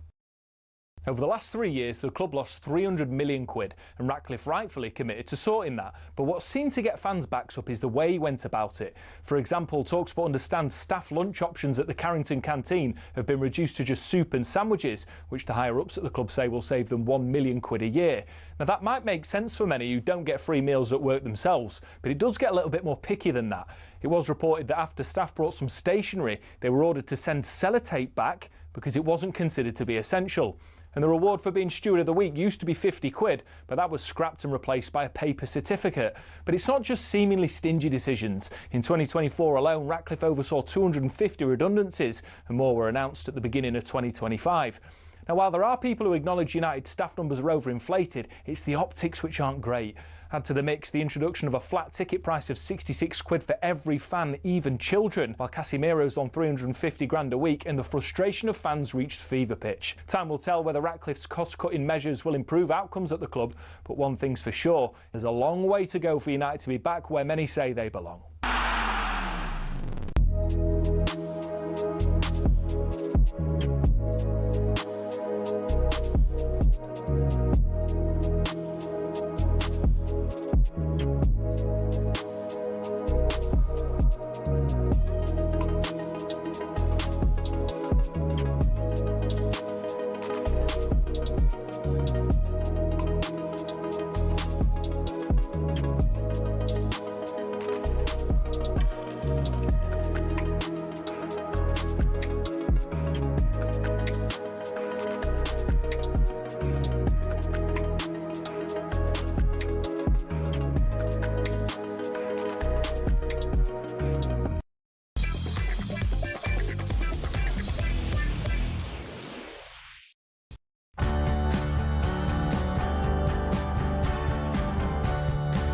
Good morning, 7:36. This is talkSPORT Breakfast with me, Jeff Stelling, Gabby Agbonahar, and our friends at Arnold Clark get £750 off any used electric car or home charger. Andy in Cambridge says, Jeff, I've cracked it. When a goalkeeper goes down, all the players on the field should have to stay in the centre circle. That way they can't run over to the manager, which only happens when the keeper is down. Don't think it will happen after that anymore. Lots of ideas to try and put an end to goalkeepers going down and those tactical timeouts. Very frustrating. Now, some sad news broke yesterday. The West Ham legend Billy Bonds, the club's record appearance maker, 799 appearances, who captained them to 2 FA Cup wins and then went on to manage them, has passed away, aged 79. Former Hammers boss Alan Pardew paid tribute yesterday. Well, obviously, when you talk about a club man, you know, this is one of those. I mean, I remember him as obviously being manager there and bumping into him numerous occasions when he was working in the media at that particular time. And he always reminded me of Clint Eastwood, you know, the way he kind of walked around Upton Park. The aura. Like the old gunslinger, you know, and he was such a powerful presence whenever you sort of spoke to him. He had a level above him, above everybody else in terms of the way he carried himself. But ultimately, most people probably remember him from his playing career. Yeah. Where, you know, in that, I've played against him just the once, and he would travel over the ground and like bad pitches. Then you can imagine those. You remember some of that footage from Upton Park when the mud's like a foot deep, and he would plough through it like a Lamborghini tractor. You know, he would just like be steaming through, steaming here, steaming there. And leading by example, he was a real warrior of a player. A warrior would describe him brilliantly. Alan Pardew's tribute there to the late Billy Bonds. I think lion-hearted is another phrase that's been used frequently about Billy. And we will talk about him at greater length a little later in the show. On the pitch, West Ham weren't able to channel the emotion of the afternoon into a victory. In memory of Billy Bonds. They lost 2-0 at home to Liverpool. Much needed win for Arne Slot, who, of course, left Mo Salah out of the side. He was asked about that decision yesterday. Every time when I don't play Florian, you ask me about that. If I don't play Alex, if I don't play Hugo, now I don't play Mo. And that's normal because these are quality players, and Mo has been so important for this club and will be important for this club in the future. But we are playing 4 games in 10 days. with 14 or 15 outfield players available. And I have to make sure that we keep them available, because after those 10 days, the season doesn't stop. We just keep on playing. And maybe in a week, 2 weeks, maybe 1 or 2 will come back from injury. Decided today to pick these players. And they did well. We hardly conceded a chance, and we created enough to score. Did well, that might be a bit debatable. Yes. They did well in terms of picking up the points, but it wasn't a vintage Liverpool performance, was it? Is this going to be what Mo Salah needs? Is this going to be the kick up the backside that some people believe he needs? I think he needs it, Jeff, but I think the decision to drop him is... Arne Slot's probably looked at it, Jeff, and thought, Mo Salah, can't drop Mo Salah, biggest star, can't drop him, until there's talk about your own job. Then when your own job's on the line, and there's people talking about, if you don't win against West Ham, he could be gone. Then as a manager, you probably think, you know what? Anyone can get dropped now. I've got to pick a team that's going to go and win the game. So he's dropped Mo Salah, he's played Zoboslai that right-hand side, who was tucking in. Better option defensively. Obviously not going forward, you'd say. But like you said there's so many games now in December. Mo Salah, for me, will start against Sunderland in a few days. So it's not to be made a big deal of. But when he needed a result, he's left him out, which is a big talking point. Yeah. I mean, obviously, a lot of attention yesterday on Alexander Isak. Florian Wirtz as well, as it happens. When Isak's got his go, do you think we'll see a different player now? I hope so, because... early chance he had, skied it over the bar, had another one, great save from Areola, took his goal brilliantly, but he still seemed a bit disinterested, if that's fair to say. Didn't really look like he was sprinting at times, Jeff. Didn't look a threat, and he's a shadow of the player that he was at Newcastle. He's got so much more to do, but you score a goal and you get taken off. It's like sometimes the subs from Arne Slot, is he doing them right? Yeah. But Isak's got to do a lot more, because 130 million. I want to see you scoring every week, Jeff, for that sort of money. Look, West Ham, in my opinion, they're in dire straits. But let's take a call from a West Ham fan, because Paul heard our previous chat about Lucas Paqueta. He wants to have his say. Morning, Paul. Morning, Paul. Morning, gents. How you doing? All right, mate. Good, mate. What did you make of Paqueta's antics yesterday? I was talking to my missus yesterday when it happened, and I said, this is his get out. I'm really concerned that he's thinking in his mind now, right, this is a way I can get out of West Ham. I'm on another ban. His attitude towards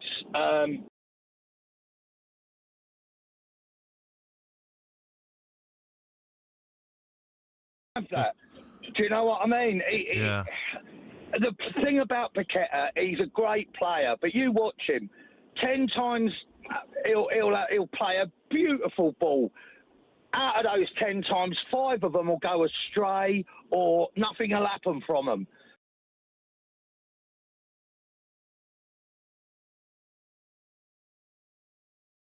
It all.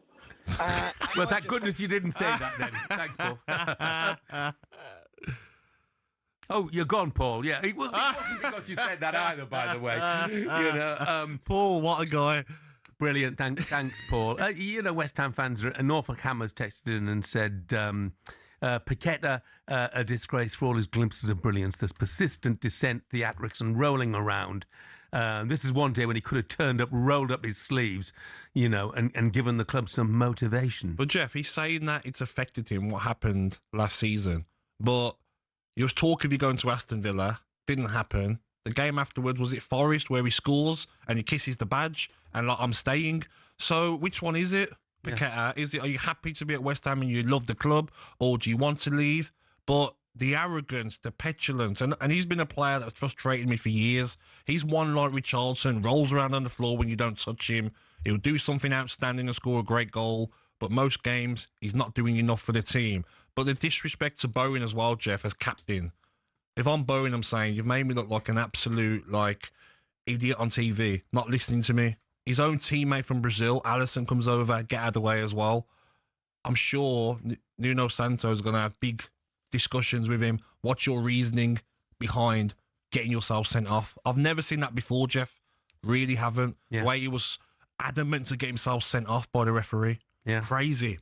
He says basically his story is, he says his behaviour was a reflection of everything he's had to endure in the last 2 years. He said it's ridiculous to have your life and career affected for 2 years without any psychological support from the Federation. This was in response really to Robert Green co-commentating, calling it ridiculous behaviour, which in fairness, I think pretty much everybody in the media has called it as well.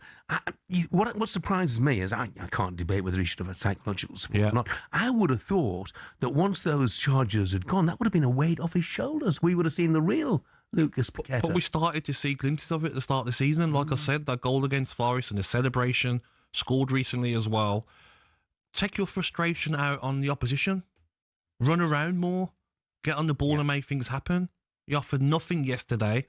And then to your team's chasing a goal, which they could have got, Jeff, last 10, 15 minutes, and you cost them. I mean, Nuno Santo, his arm folded, looked baffled a bit, like, what have you just done? Yeah. Well, in fairness, I thought he was very dignified in his post-match interview when he was asked about it. And he said, well, I'm not going to say anything about it at the moment. He said, I need to talk to Lucas first to find out what was going on in his head. What are you gaining? I get your frustrations, but what are you gaining from getting yourself sent off? What are you gaining from letting your team down? What are you gaining from letting your fans down, your manager? Very, very odd behaviour, Jeff. I've not think I've witnessed something like that before. No, it was very strange. Waz says, morning, boys. Any chance of a shout-out to Frank Lampard and Coventry, the job that he's doing there? Their owner, Mr. King, made a brilliant shout for taking the decision and appointing Frank.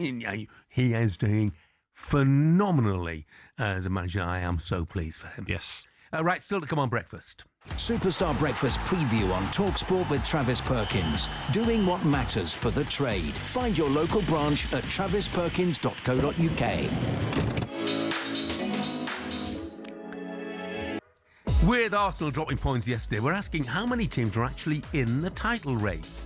Does it go as far down as Gabby's Villa, who are in fourth? Now, I'm just reading the script here, okay? As far down. Not my view. As far down as fourth. As fourth. Or can Liverpool and Manchester United, it says here, still mount a charge? I guess what my answer would be. 03717 22 3344 is the number. Give us a call. And that was a look ahead, all thanks to Travis Perkins. Superstar Breakfast preview on talkSPORT with Travis Perkins. Bricks on bricks on bricks. Over 40 million available to order with delivery to site. That's one less thing to worry about.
Good morning, 7:51. This is talkSPORT Breakfast with Arnold Clark. Get the UK's best used car deals guaranteed. I'm Jeff Stelling. Gabiag Bonhor's with me, and that music, of course, means just one thing. Time to chat F1, drama-filled Qatar GP yesterday, the penultimate race of the season. It saw McLaren not pitting their drivers when the safety car was out, a move that seemingly has left Max Verstappen in to claim an unexpected win and potentially still become World Drivers' Champion. Again, final race takes place in Abu Dhabi next weekend. Helping break down the latest in the F1 Championship is content creator Tomo McCluskey. Morning, Tomo. Morning, Tomo. Morning, gentlemen. Thanks for having me. Oh, it's a pleasure, mate. Look, just for people who are not that into F1, and I include myself in that, what now needs to happen for Lando Norris to win the world title in Abu Dhabi next weekend? So it is still absolutely in Lando Norris's hands. As long as he gets a P3 podium at a minimum, it's guaranteed. Doesn't matter what Max does, what Oscar does.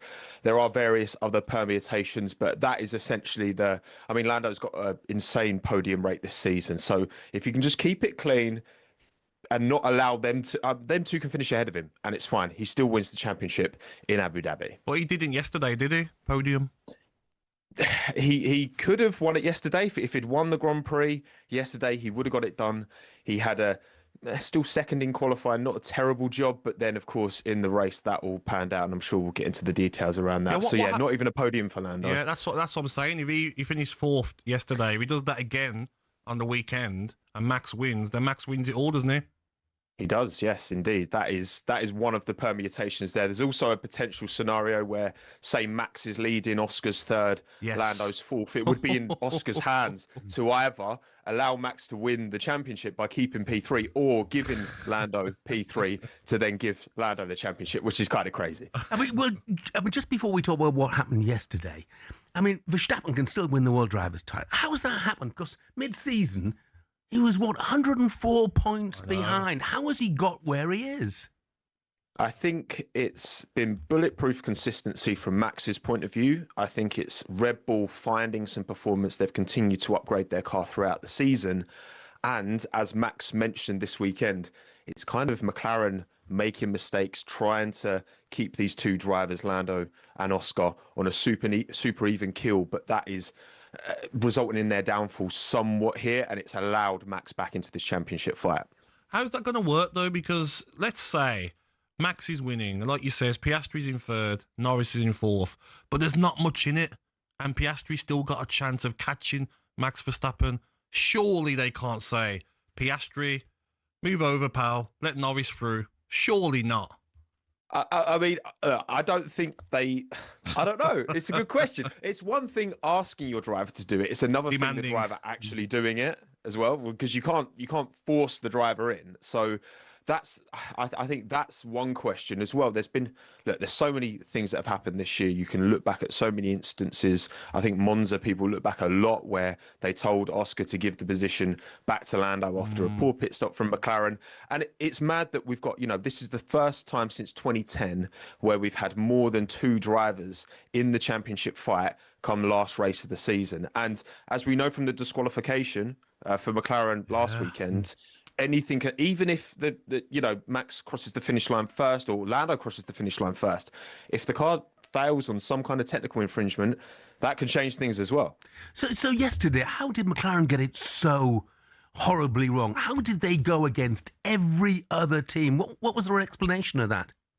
Yeah, literally every other team. I mean, I guess that the one saving grace for McLaren somewhat, when you're leading a Grand Prix, which Oscar was at the time, it's a bit, you're expected to be proactive and make that call. However, the timing of the safety car, essentially in Qatar, there was a 25-lap minimum stint because of safety concerns with the tyres. And the way it played out, it's a 57-lap race. It was on lap 7. You can do the maths. It was 2 blocks of 25. It happened at the perfect time for everyone to come in, but McLaren didn't get the memo. And look, we can speculate all we like. In my opinion, the reason they didn't bring either car in is because McLaren are so terrified to preference one driver over the other in any way, shape or form. If you bring Oscar in, Lando's got a queue behind him and possibly lose positions. If you just bring Lando in, he probably gains relative to Oscar because Oscar's staying out, and that was clearly the wrong strategy on the day. So what that did was hamper both of their drivers, if you ask me. And look, if the positions had stayed as they were, so Oscar won that race ahead of Max, ahead of Lando, the gap from Lando to P2 would be the same. It would still be 12 points, but it'd be 12 points to his teammate Piastri. Verstappen would be 22 points back and essentially out of it. Instead, we've got Lando 12 points ahead of Max and 16 ahead of Oscar. You wouldn't put this past Max, though, would you, Tomo? I mean, he's won 5 of the last 8 Grand Prix. Obviously, McLaren have got the better car as well. Surely, if you're McLaren, you're a bit scared going into this Grand Prix. Yeah, I mean, Zach Brown has gone on record and said, he would rather treat his drivers equally and potentially lose a drivers' championship, which is, I mean, take that for what you will, right? I don't know. Drivers' championships are what people remember, and more so than constructors. Constructors, they had that wrapped up a long time ago. 800 points, McLaren, miles ahead. And Max is he called himself Chucky yesterday because, of course, he's always there, he's present, and he's chasing him down. And yeah, you can rely on Max delivering. Can you rely on McLaren holding up their end of the bargain to their drivers, who I do think are driving well enough? Hard to say. Red Bull have been here way more than McLaren have. Can't wait, by the way. No, look, Tomo, brilliant. I mean, down to the final race. It's an organiser's dream. Oh, of course it is. Absolutely fantastic. Thanks very much indeed, Thank you, mate. Cheers, guys. Thank you. Exciting, Jeff. Yeah, brilliant. Great finish. Which, as I say, just what the organisers dreamt of. And I think Verstappen, for what it's worth. I think he wins. Yeah, I think he probably does as well. But he is a winner. Exactly. And he's been there and done it before. Jill, a regular contributor's text. Morning to you, Jill, says, Jeff, morning. Let's get it right. Man United, are not charging anyway at the moment. Just a slight canter. Villa, give me a break. Looking forward to those wheels falling off. Oh, Jill. Jill. Go have a coffee, Jill. Go on. Get out of here. Thanks, Jill. Now, coming up, we'll ask the 1997 FA Cup winner, Scott Minto, whether Reese James is now one of the Premier League's best players.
Formula One.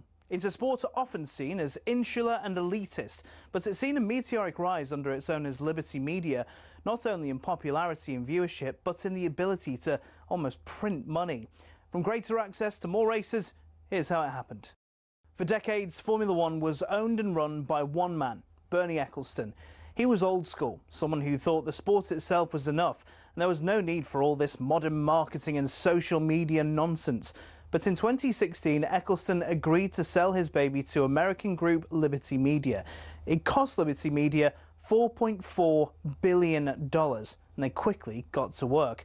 We got an F1 app almost immediately, and teams were allowed to show us more from behind the scenes. One of Liberty's most important deals was with Netflix, which in 2019 brought us Drive to Survive. The effect? An almost 70% rise in viewership for races in the US alone. It's massively benefited Formula One online too, with a rise from 7.8 million followers across its social media platforms in 2016 to around 50 million today. New eyes are on the sport too, with F1's own subscription TV channel, which people can watch anywhere in the world. But the main market they've tapped into is the US. There's now 3 races there a year, in Texas, Miami and Las Vegas, and an American-branded team, Cadillac, getting involved in the sport too. More races seems to be the direction of travel. A street circuit in Madrid's being welcomed onto the calendar, while conversations around a Grand Prix in Africa have ramped up in the last few years. More big events could be in the offing too, after the massive F1 75 season launch event in London in 2025. 7.5 million people tuned in to watch it live across the social media channels, and that doesn't include the viewing figures for where it was broadcast on TV in certain countries. It seems Liberty will do whatever they can to grow the F1 brand. Their efforts have been worthwhile too, with Forbes valuing the sport at $17.1 billion back in 2023, almost 4 times more than what they bought it for in 2016. Not bad, considering it's seen as a sport where people just drive around in circles.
Good morning, 8:05. It is Monday, December the 1st. Can you believe it? December already. This is talkSPORT Breakfast with Arnold Clark. Get the UK's best used car deals guaranteed. I'm Jeff Stelling. Gabby Agbonlahore's with me on the way for you this morning. We'll ask the former Tottenham striker Mido if Thomas Frank is in danger of losing the fan base, and if Liverpool are about to start life without his fellow Egyptian Mo Salah. Legendary Arsenal keeper David Seaman will tell us if Arsenal's battling point at the bridge shows why they will be winning the title this season. And multiple Six Nations winner Wales, Dan Biggar, will react to, well, an all-time record home defeat at the weekend by the world champions South Africa. Before all that, though, how seriously do we need to take Chelsea this season? In great form, but it's almost exactly a year since they missed the chance to go top of the Premier League. And then began a terrible run of results. Captain Reese James told talkSPORT that they made a statement yesterday with their 1-1 draw against Arsenal. Yeah, I think, the result, the performance, speaks for itself. We dominated the game in every area, throughout 11 men, 10 men through the whole game. We dominated, every area. And I think that will, send a big statement on, where we are and what we're fighting for. Opportunity missed, point gained. I know you're going to have your views. Chelsea fans, keep your calls coming in. Are you starting to prove that you are ready to make a charge for the title?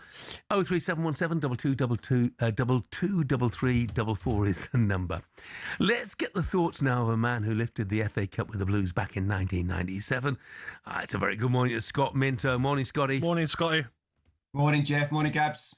What do you think, Scott? Are your Blues, are they in with a shout of the title?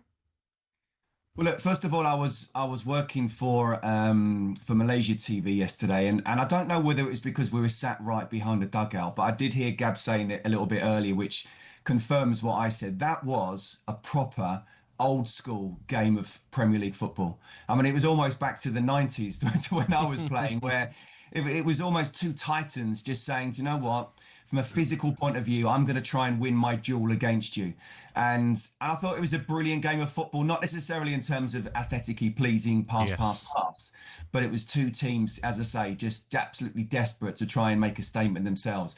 Can Chelsea win the title? I don't see it. I think because they're still so young, look, they've showed they're capable of on any given day against PSG, against Liverpool early in the season, against Barcelona, and arguably down to 10 men against Arsenal. They can lift themselves against anybody.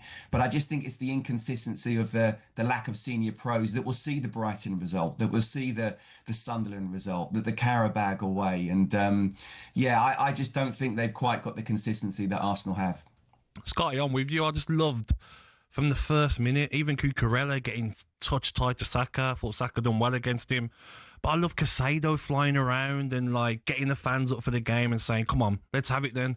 You know what I mean? We back ourselves to win this game. It was a throwback. That's why I was so frustrated at the red card, because I just wanted to see what Chelsea could do with 11v11. I really think they would have won the game. Yeah, look, I mean, we'll never know, Gaz. It's hypothetical, and Caicedo was definitely up for it. There were some challenges going in, not just from him, but from all players around the pitch, which, as I say, made it, for me, a really fascinating game. But I personally do think it was a red card. It was excessive. It was dangerous. It was a bit, I mean, I don't know why he kind of almost jumped into the challenge or jumped into it just before. By his left foot being off the ground, and therefore his right as well, he was out of control. And then as his left foot slips, his right foot kind of overstretches. And look, it's a bit of a ligament snapper there. So in today's game, it's a definite red. And it is a shame, because I think 10 against 11, we didn't know. I mean, I was with David Bentley as well, so he was the Arsenal ex-player, I was the Chelsea ex-player, and we were saying to each other, this still feels like an 11v11 game, which I think is full credit to Chelsea, considering you're playing against the best team in the Premier League, and look at the table in the Champions League as well, the best team in Europe right now. Scott, for what it's worth, I thought that Reese James was the best player on the pitch. I didn't even think it was a close contest. I thought he was head and shoulders above everybody else. Yeah, we were fortunate enough to get to speak to Enzo Maresca afterwards, and that was one of the questions I asked him. Just how good is he, and how much would you want 11 Reese Jameses? I mean, I still think probably his best position is right back. I think before he got the injuries, he was probably the best right back in the world, certainly world class. I mean, that game at the Bernabeu against Vinny Jr., where it was almost a 1v1, and Thomas Tuchel left him that way, and he handled it so well. He was brilliant. But in midfield, and don't forget, he won Player of the Year for Wigan before he really came into the Chelsea first team. He was playing in midfield there. He's just so versatile. I thought he was head and shoulders above everybody else from a defensive point of view, from an attacking point of view, from being in the right place, and getting, in his own way, getting the players and the crowd up for it as well. So it was a true captain's performance. What do you think this Chelsea team are missing then? Say it doesn't happen this season, next season, what do they need? We know they've got unlimited funds to spend. You know, they like to spend, Scotty. What are they missing? Is it João Pedro, striker, better than him? Is it someone better than Delap? What are they actually missing going forward?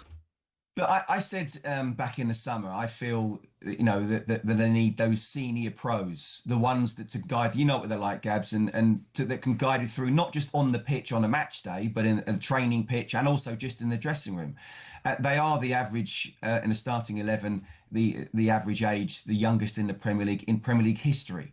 So I think that's pretty much says everything. So almost, because although they have spent £1.5 billion, and you would think spent that much, then you should be absolutely saying the title challengers. But if you look at that squad, I don't think there's enough experience in there. But they are growing organically, very quickly.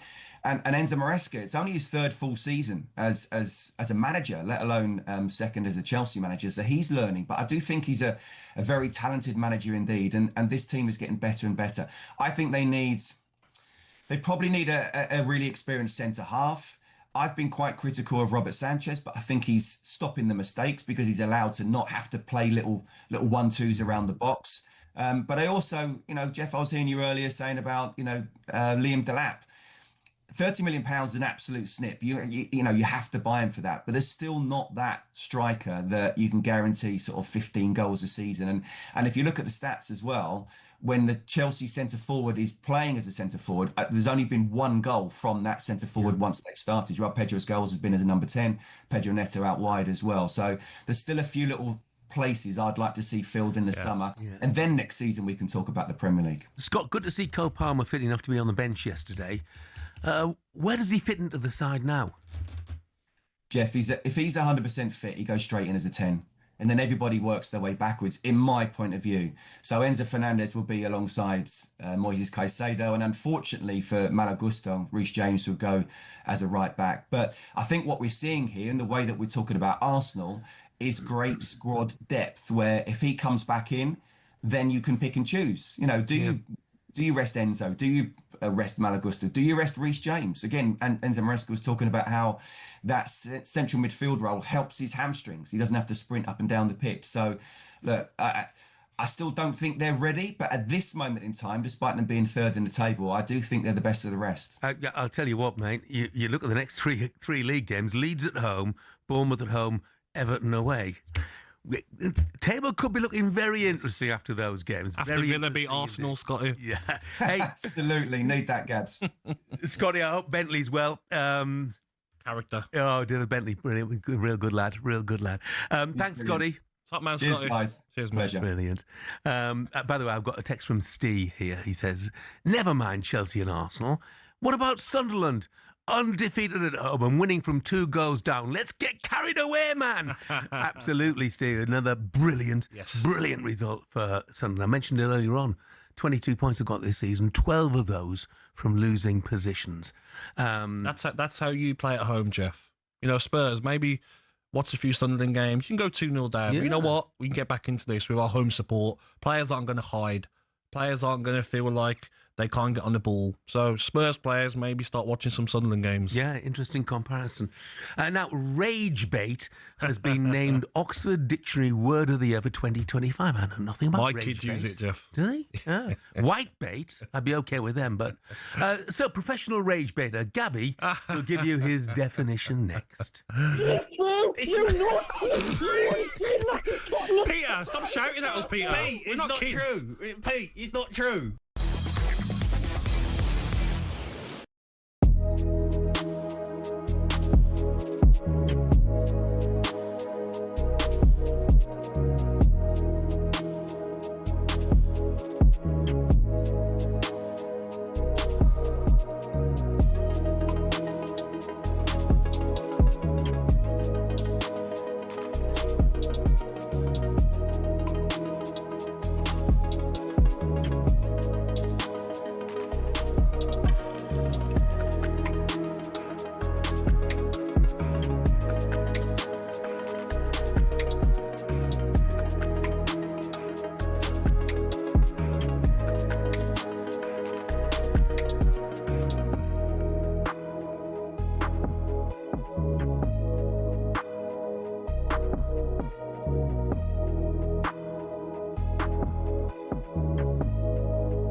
good morning. This is talkSPORT Breakfast with Donald Clark. Get £750 off any used electric car or home charger. 8:20 Monday, December the 1st. I'm Jeff Stelling. Gabby Bonahor is with me. Now, it's been announced that the official Oxford word of the year 2025 is Ragebait. That's 2 words, isn't it? Ragebait? It's 2 words. Anyway, by definition, rage-baiting is online content deliberately designed to elicit anger or outrage by being provocative or frustrating. So based on that, it's fair to say I am sitting next to a professional. You have to sell, Peter. You're worth like billions, but you can't. You have to sell. You don't have to sell this summer. It's all paper nonsense. You haven't got a clue. Pete, we'll give you 50 million for him. You haven't got a clue. We haven't got to sell this summer. And talkSPORT has been spouting that nonsense for months. And it's absolute... Simon Jordan's told us. To listen to. Do you know something? It's absolutely hilarious to listen to because you've been spouting FFP nonsense for 3 months and we don't have to sell. It's so funny. When you've got to sell players, you have to sell them. You might get a bit more. Have to sell, Gabby. If you listen to what I'm saying, we don't have to sell. The papers have been talking nonsense for months. You rage baiter, you. Oh, no. Sorry to that fan. Yeah. Nice guy as well. I'd never heard of it, but you have. No, I only heard it last week when a group chat with my kids, my daughter said it to my son, you rage baiting me, you rage baiting me. I think it must mean between teenagers, Jeff, of like if you're trying to annoy someone so they bite and they really go for you, you're rage baiting them. Yeah, I can't keep up, Jeff. Danny from Hampstead says, I'm fed up of hearing we need more experience. This is Chelsea. Reese has won the Champions League. Cucurella has won the Euros with Spain. We have experience of going all the way in major competitions. We have the experience. It's now more about ensuring all the moving parts are complementing each other. Can we win the title? Why not? Interesting, Danny. Yes. Nice to hear a positive perspective. Yep, as agreed. Well. Right, let's get the latest odds with Coral and Sam and Claire. The Coral Daily Download on talkSPORT with Coral. Whatever kind of festive fan you are, bring the cheer with Coral. 18 plus gambleaware.org. Simon, morning to you. Good morning, Simon. Good morning, guys. I thought you were going to play a kip of the sports bar or rename the sports bar the Ragebait. Yeah, the Ragebait bar. Cundy and O'Hara. Look, we just heard from a Chelsea fan there, Simon, saying that why can't they win the title after the weekend? Has that draw at Stamford Bridge changed anything in terms of the odds? I mean, it's changed the odds a tad. I mean, Arsenal are a bit bigger at 8-15. They were 4-9. Man City are 11-4, pretty much the price they were. And Chelsea have been nicked into 12-1 from 14-1. But as an Arsenal fan, I think it was a reminder that for all they've started the season well, they couldn't get the job done when Chelsea went down to 10 men. They looked a bit flat. And I think it just shows you we're just turning in December. There is a long way to go in this title race. So, I mean, I think Chelsea are contenders. Liverpool are not out of it. They're 16-1. But yeah, it's are Villa still involved? Gabby, I don't know. But listen, I'm still surprised to see them up there in fourth Why place. are you surprised, Simon? Listen, we're not going to do that again. Honestly. No, I'm not surprised. Okay, you know what? I'll move on. What are the odds for your beloved Birmingham City to beat Watford, Simon? Seeing as you love them so much. This is the big game tonight. Obviously, there's only one game on tonight. Birmingham City against Watford. 8-11 Birmingham City. 3-1 the draw. 7-2 Watford away from home. But just a quick chat on the Championship. Coventry, as you were talking about earlier, going incredible. 1-4 for the title. 1-16 for all important promotion. Wow. But then that top 6 betting, and this is where you've got to love the Championship. There are 14 teams, 5-1 or shorter for a top 6 finish. Birmingham City, who played tonight, are 9-4. Ipswich are the shortest at 2-9, with Borough at 8-15. But it's incredibly tight at the top there. Well, throughout the whole table in the Championship. So yeah, we need our beloved Birmingham City to get 3 points tonight, Gabby. And I just give a shout out, Jeff, to an incredible winning accumulator. I was just going to ask you about it. That's because I teed you up. Very good. Sorry, Jeff, I jumped in. But we had a Coral customer. The email came out yesterday from Colville in Leicestershire, who had a £2.60 bet on a 15-fold, and he's won himself £129,700. Good. But that doesn't tell the full story, because when I looked through the 15, he had 3 of the matches where teams were 2-0 down and came back to win 3-2. Sunderland, Preston and West Brom. And he had several games in that last 10 minutes where, Cambridge were losing, Borough were drawing, where they scored 8 winners. And 2 of the games had 97th minute winners, Millwall and Cambridge. So we're going to try and get, hopefully, in touch with the customer just to get his story, even anonymously, of what emotions he went through in those final minutes following the scores, Jeff and Gabby. But I say winning the bet is one thing, but wow, it was the most incredible. The way you do it, yeah. So I wonder what sort of emotions Nicky Henderson was going through at the weekend. Constitution Hill only got as far as the second in the fighting fifth, third fall in 4 outings. I mean, where do you go with Constitution Hill now?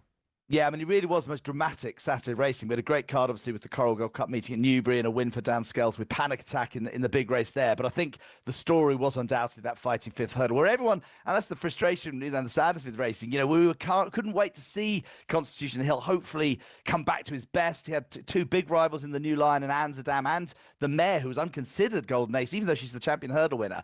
And Constitution Hill suddenly comes the same issue with his jumping came to the fore again at just the second hurdle, didn't look confident, came down. The New Lion came down at the same hurdle the following circuit. So in the end, Golden Ace caused another shock, and we've got to respect her after another Grade 1 win. But I think Nicky Henderson wisely said, let's the dust settle. There's all sorts of people saying, from retire him to go on the flat to go over fences. Could he still go over hurdles? I mean, he's a champion hurdler. I think Nicky will, take the opportunity to reflect, have a think about it. But it's just it just shows you the madness and the craziness of jump racing. Yeah. Nothing ever goes to plan. I mean, I saw Nicky, I don't know whether it was tongue-in-cheek or not, saying, well, a spin on the flat, why not? 2 Mile Maiden at Newbury? Is he serious? Well, do you know what? I tell you what I did do. I went and had a look at the programme for racers, 1.5 miles and up on the flat, on the all-weather, because it's the all-weather season now, and for horses that, and obviously he's an 8-year-old, so he's got to be a race that you can run old horse in. From looking at it, there are only 4 all-weather races between now and March or something crazy. That's how few maidens there are, because he's a maiden. He's never run on the flat, so he'd have to go straight into a maiden company where, he'd probably be a favourite because that wouldn't be the strongest. But there just aren't many races. I mean, and one's in 2 weeks' time. I think the next one's like in January, and then the next one's in February. So unless I wondered, and this would be me speculating, given the profile of the horse, given it, you can program races on the all-weather without, with fairly easily. I wonder if the BHA would actually go to a Wolverhampton or a Kempton or a Southwell and say, let's put on a 2 Mile Maiden on this day, because it would get the crowd there. I don't think anyone would mind. No one would complain that you're actually staging a maiden race specifically for one horse, because he's absolute box office, and it probably would get a big crowd. Simon, I know you normally don't have the odds for the Formula One, but it's exciting. The last one, Abu Dhabi. What are the odds on Max to do it, to win the championship? I know I normally don't have the odds, but I do this time because then the frustration, the Grand Prix went off at 4 o'clock, so I'm watching Arsenal-Chelsea. We had the laptop on watching the Grand Prix. I didn't understand what the hell was going on. My son, unfortunately, saying, don't worry, it's because they've pitted, it's the strategy and everything. I mean, but what it would say, and Jeff, you're like me, quite old. Gab, you're a little bit younger. But I can remember the days of Damon Hill and Schumacher in the final race having the crash. You're not old, Simon. Jeff's not old. Yeah, I'm like you, quite old. How rude. I mean, I'm bloody old, mate. I know. I know we are, Jeff. I know. I was suggesting we were part of the team here, Jeff. But what I'm saying is, do you know what was amazing? Did you see? I actually checked, just literally Googled it. Yep. In the last 75 years, I celebrated 75 years of F1. 30 times the World Championship has gone down to the last race. And that surprised me. I didn't think it happened that often, and it's going to. And for all, Lando is still 130 on to lift the crown. It's 5-2 Max. It's 8-1 Piastri. And those odds haven't really changed despite the last Grand Prix. I thought you called it right when you were chatting to the F1 guy earlier. It's now down to the last race. Anything could happen. We saw it with Lewis and Hamilton and Max a few years ago. A blowout, a crash, something, a poor strategy. Yep. I mean, you can't assume Nana's going to finish in the top 3. So I think the fact that it goes down the last race, all eyes on Abu Dhabi. I want Lando to do it, but there's something about that Max Verstappen. He gets the job done, and I think 5-2 Max might not be the most unattractive bet in the world. Agreed, yeah. Hey, Simon, old fella, before you go, it just struck me, Panic Attack winning that Coral Gold Cup at the weekend. That would be an appropriate description of your punter in Colville who won 129 grand as the 97th minute. ticked round as well, wouldn't it? Brilliant. Absolutely. It's the sort of thing you'd love. I really hope we can get hold of him and I hope he will have a story to tell, and that's the best thing. These are human stories. Just shows you every now and then somebody somewhere can land these great wins. So good luck to him. Thanks, Simon. Top man, Simon. Thank you, guys. Cheers, mate. And that was a look at the latest odds, all thanks to Coral 18+, gambleaware.org. The Coral Daily Download on talkSPORT with Coral. Whatever kind of festive fan you are, bring the cheer with Coral. 18+, gambleaware.org.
Amen Corner, perhaps the most feared run of holes in golf.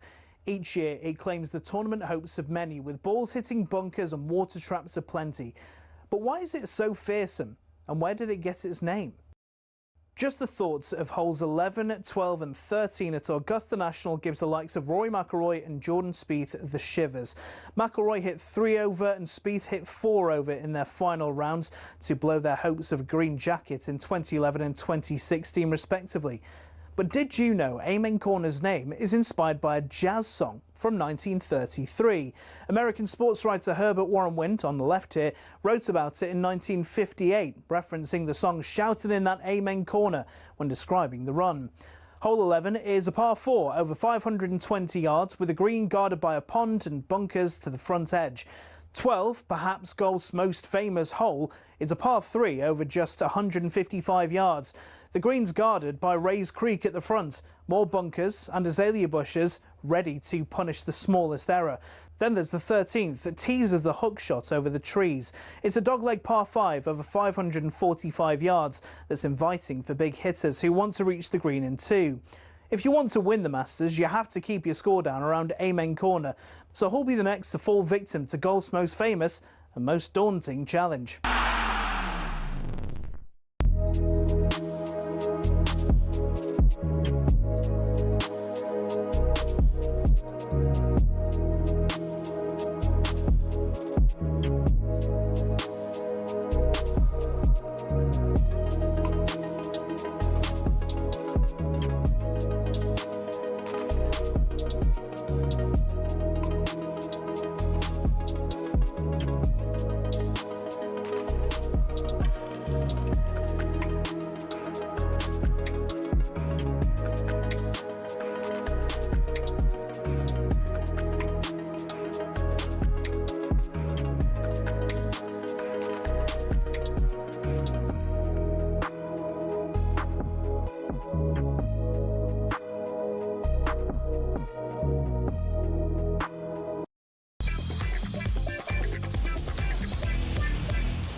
morning, this is talkSPORT Breakfast with me, Jeff Stelling and Gabby Agbonlahor, 8:35 on Monday, December the 1st. Now, some desperately sad news broke yesterday. The West Ham legend, and we use that word a lot, don't we? But in this case, it's appropriate. Billy Bonds, the club's record appearance maker, who captained the 2 FA Cup wins, as well as going on to manage them, has died aged 79.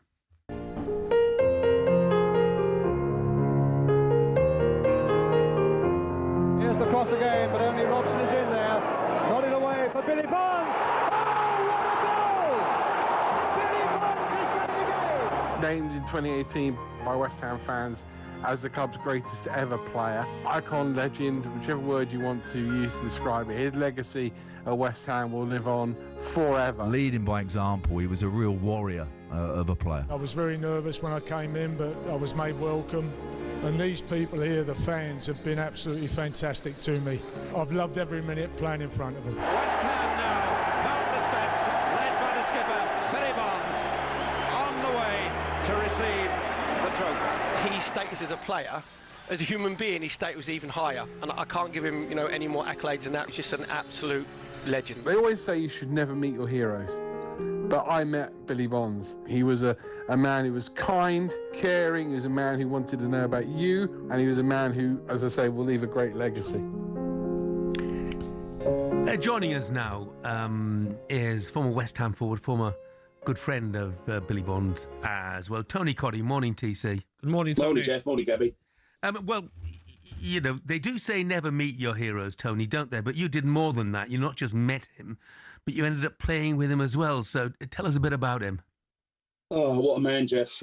Desperately sad news yesterday. I was on my way to the London Stadium when I got a phone call telling me what had happened. And, we've all been worried about Bill with his health over the last year. We've got a really good group of ex-West Ham players. We all talk and we all get on really well. I'm sure Gabby's got the same thing with the Villa boys. You talk to your mates, and the news hadn't been good for about a year now about, with regards to Bill's health. So we knew he wasn't very well. But when it happens, it's never nice, Jeff. It's never nice. And, as a man, it was a very quiet man, a very humble man, Jeff. And, I grew up as a mad West Ham fan, watching my heroes play at the time, which was Billy Bonds, Trevor Brooking, Frank Lampard Sr.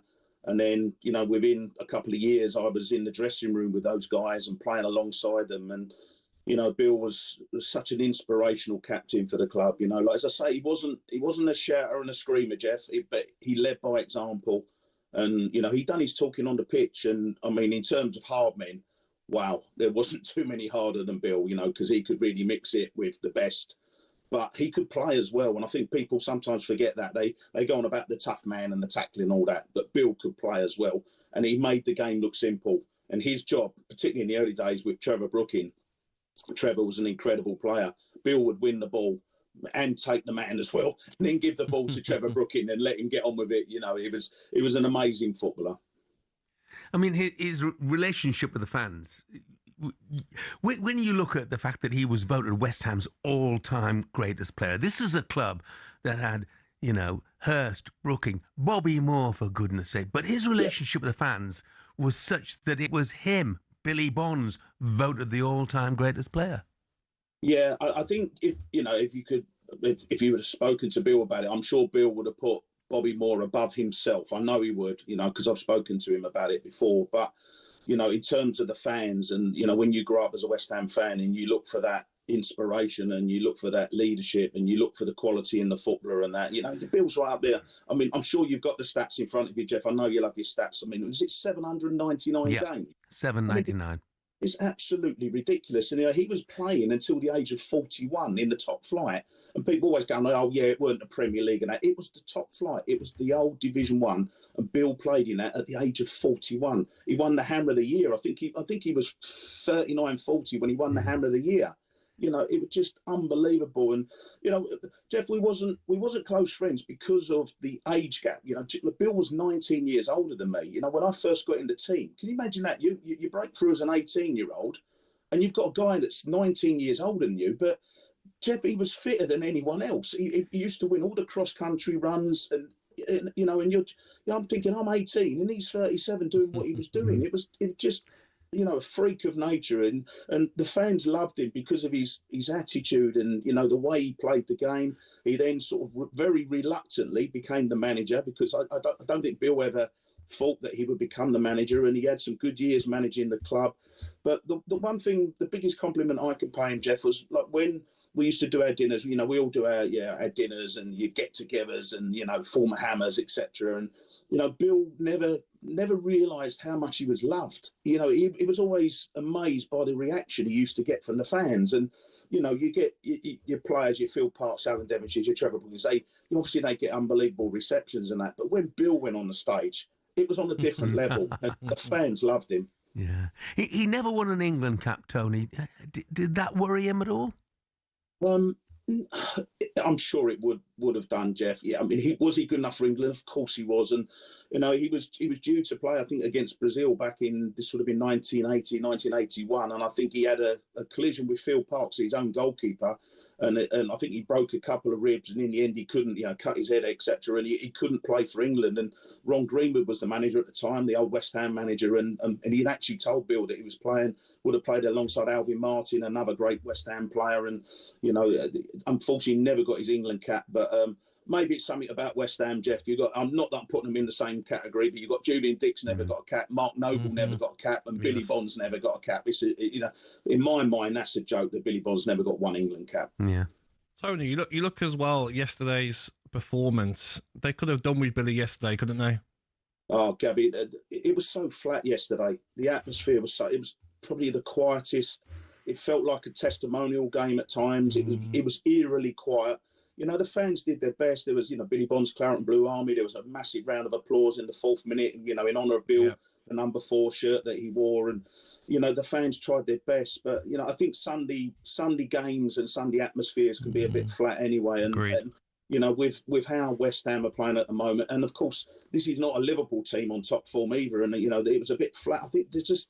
the whole stadium, everyone turned up at the ground, and I'm not saying it was just because of Bill, but those that had seen Bill play, myself included, as a friend, and everything, it was just very flat, and we done the minute silence, and the game just never ever got going at all, and Liverpool were the better team. I'm not arguing that, but it was just a very flat game. Yeah, so many stories of Billy Bonds. There was one that I'd heard along the line. That he faced missing the second half of the game because of a mangled toe. He couldn't get his foot in his boot, so he asked if it was possible to have the toe cut off so he could carry on in the second half. And Tony, I don't want to know if it's true, because if it's not, it spoils the story, Jeff, doesn't it? Yeah, absolutely. But Bill didn't like doing it. He was the captain. And he didn't like doing the press conferences or speaking to the media. So John Lyall excused his captain. So when we come in after the game, and we might have lost 3-0 at home and been really dreadful at Upton Park, and we all sat there for an hour having a rollicking from John Lyall, and Bill used to get in the shower, come out of the shower, he used to get 4 beers off of Robbie Jenkins, the physio, go and meet his dad, jump in the car. So we're all sitting there still getting a rollicking from John, and Bill's in the traffic at the traffic lights at Green Street on his way home, But he had that much respect from John knew that Bill was the leader in that, and we never thought anything because it was Billy Bonds, and if Bill wants to do that, you let Bill do it. Wonderful. Look, Tony, really appreciate you spending the time to come on this morning to talk about Tony, mate. Thank you very much indeed. Cheers, mate. Gabby. Cheers, mate. Former West Ham striker Tony Cotti paying tribute to club legend, ex-teammate Billy Bonds. Speaks so well, doesn't he, Tony? Oh, speaks very well. Yeah, and he will definitely have felt that, because I know when he says, they weren't necessarily the greatest of friends because of their age differences, certainly in their playing days. I knew that Billy was Tony Cotti's hero when he was growing up. 100%. And he not only got to meet him, but he did get to I like play the fact, with him like you said there, that he got the biggest reception at one of those dinners where it means a lot to ex-players. I mean, I've done one with Merce recently, and the love he still gets from fans as well. Brilliant. Yep. You're listening to TalkSPORT Breakfast with me, Jeff Stelling, and Gabby Agbonlahor. Back with you in a few minutes.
Good morning, 8:49, Monday, December the 1st. This is talkSPORT Breakfast with me, Jeff Stelling, Gabby Agbon-Lahore, and our friends at Arnold Clark. Get £750 off any used electric car or home charger. Right, still to come on breakfast. Superstar Breakfast preview on talkSPORT with Benchmarks Kitchens and Joinery. Get trade prices on kitchens to suit all styles and budgets at Benchmarks.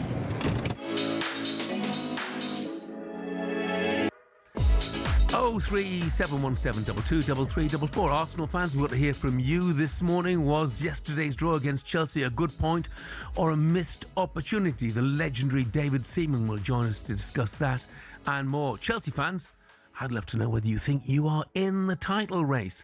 We'll also build up to a massive week of Premier League action all across the talkSPORT network starting from tomorrow.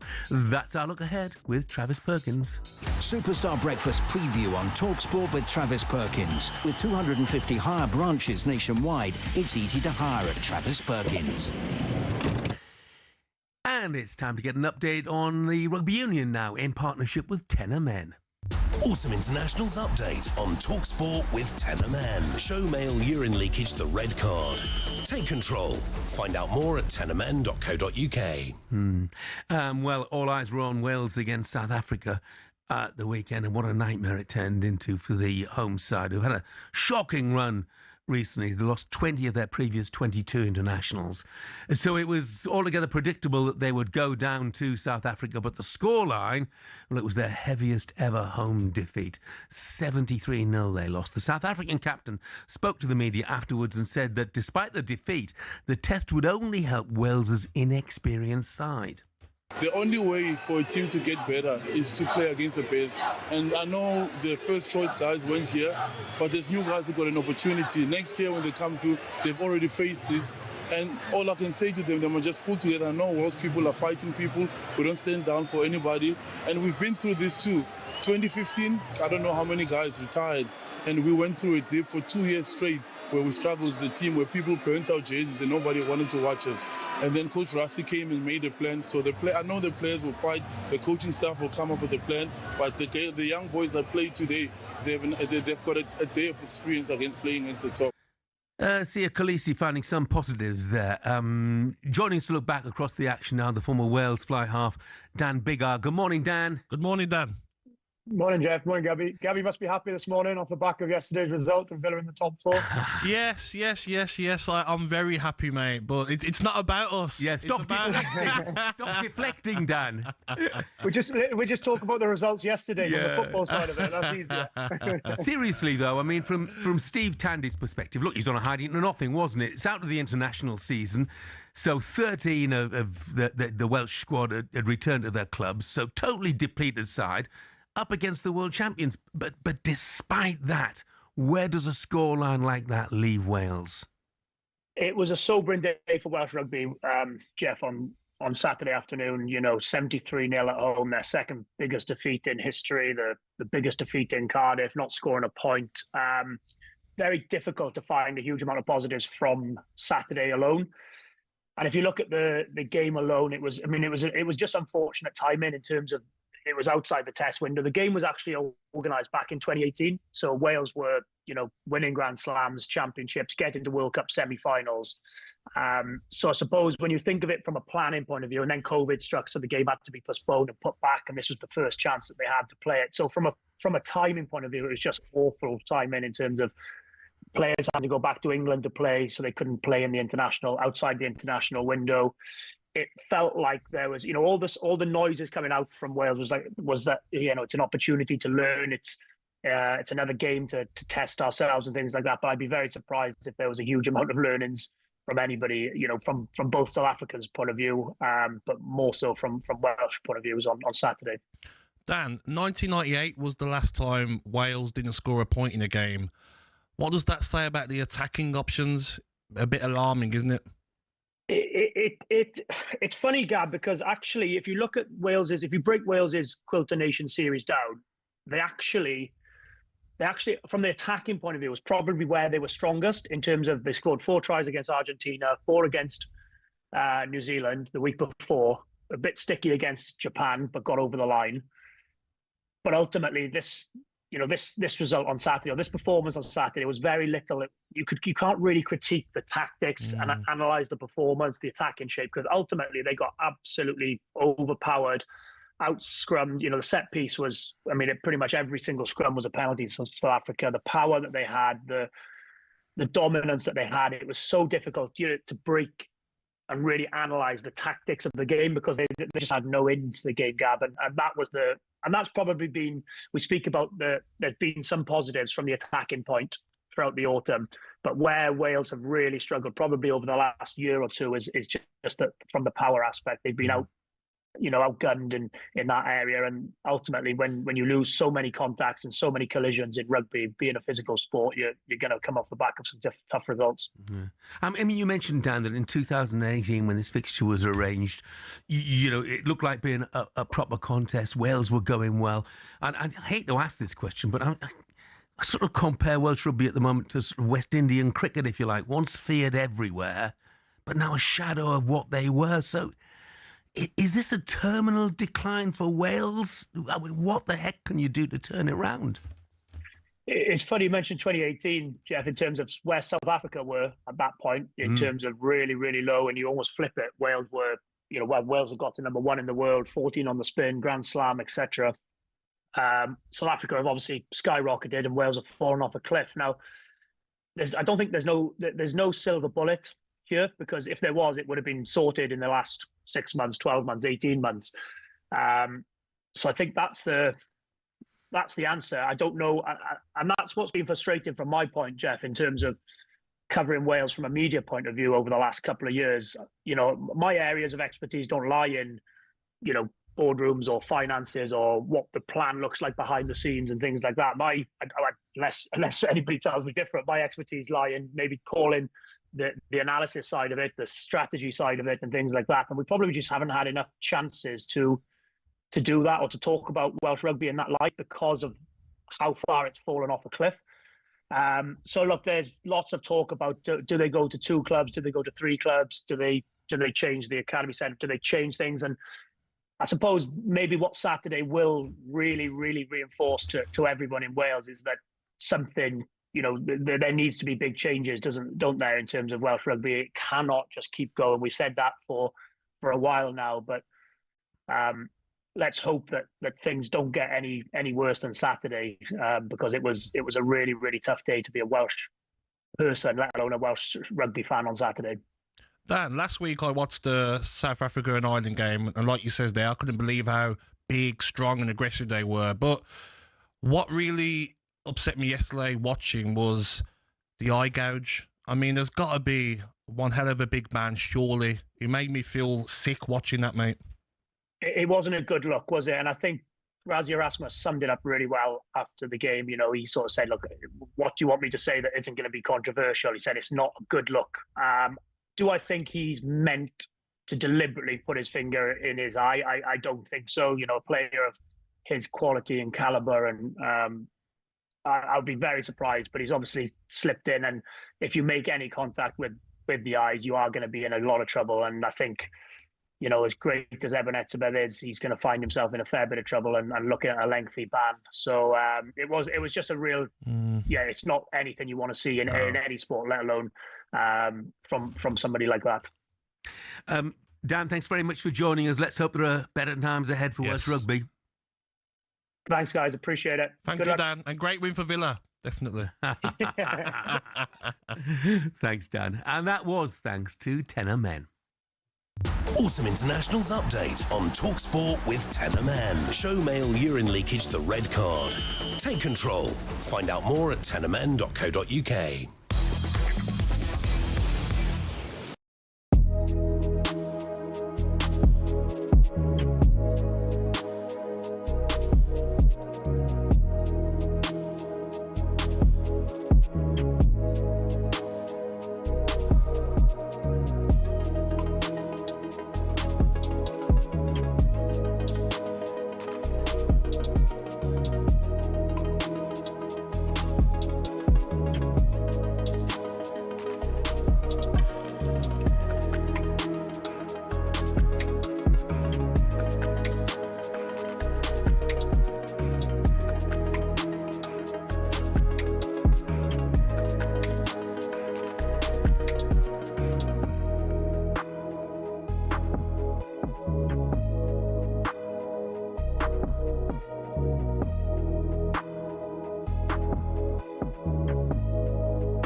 The Premier League's profit and sustainability rules are sold to us as financial fair play, a way to keep clubs from going bust. But there are those who feel it's starting to look a lot like a system that protects the big boys and keeps the rest in their lane. Here's how it works and why people feel that way. So clubs can only lose 105 million quid over 3 years, which sounds fair, but here's the kicker. Your limit includes how much you earn. So if you're one of the traditional top 6, you've got massive global revenue streams and you can spend way more while still technically following the rules. Meanwhile, ambitious clubs who've got money like Newcastle, Villa or Forest, well, they're bringing a knife to a gunfight. Newcastle might be backed by Saudi billions, but they just can't splurge the cash. Their commercial income isn't there yet. Want to buy world-class talent? Well, PSR says to them, your owner might have the money, but you're not making enough in shirt sales in Asia for that. The Magpies won their first domestic trophy since 1955, qualified for the Champions League, which you'd think would be a great springboard for them to go on and start building a team to challenge at the top. But because of PSR restraints, they couldn't break their wage structure for a new Alexander Isak contract, and look what's happened there. Nottingham Forest tried to invest to survive, they did that, but they got punished anyway. Meanwhile, clubs like Spurs, until last season, hadn't won a trophy in over 18 years, but because they rake in cash from the new stadium, they get a much bigger PSR allowance than a newly promoted club who are just trying to stay up. And let's not forget the loopholes these big boys are exploiting. Chelsea found the trick with those long contracts, selling the women's team. City are masters of related party sponsorships. Etihad this, Etisalat that, all within the rules, and fair play to them for capitalising on those opportunities. But what about the smaller clubs? They don't have that luxury. Now look, financial sustainability matters. Nobody wants another Bury or Morecambe situation. But there's increasing concern that rather than levelling the playing field, the current rules cement the existing hierarchy. So what's the solution? We'll either loosen the reins so ambitious clubs can spend within their means, or cap spending based on something other than revenue. Otherwise, we're just watching the same 6 teams swapping silverware most seasons while the rest play musical chairs for 7th. And that, folks, ain't what the Premier League was built on.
Good morning, 4 minutes past 9 o'clock. It is Monday, December the 1st. This is talkSPORT Breakfast with Arnold Clark. Get the UK's best used car deals guaranteed. I'm Jeff Stelling Ally McCoist with me. We are into the final hour of the breakfast show.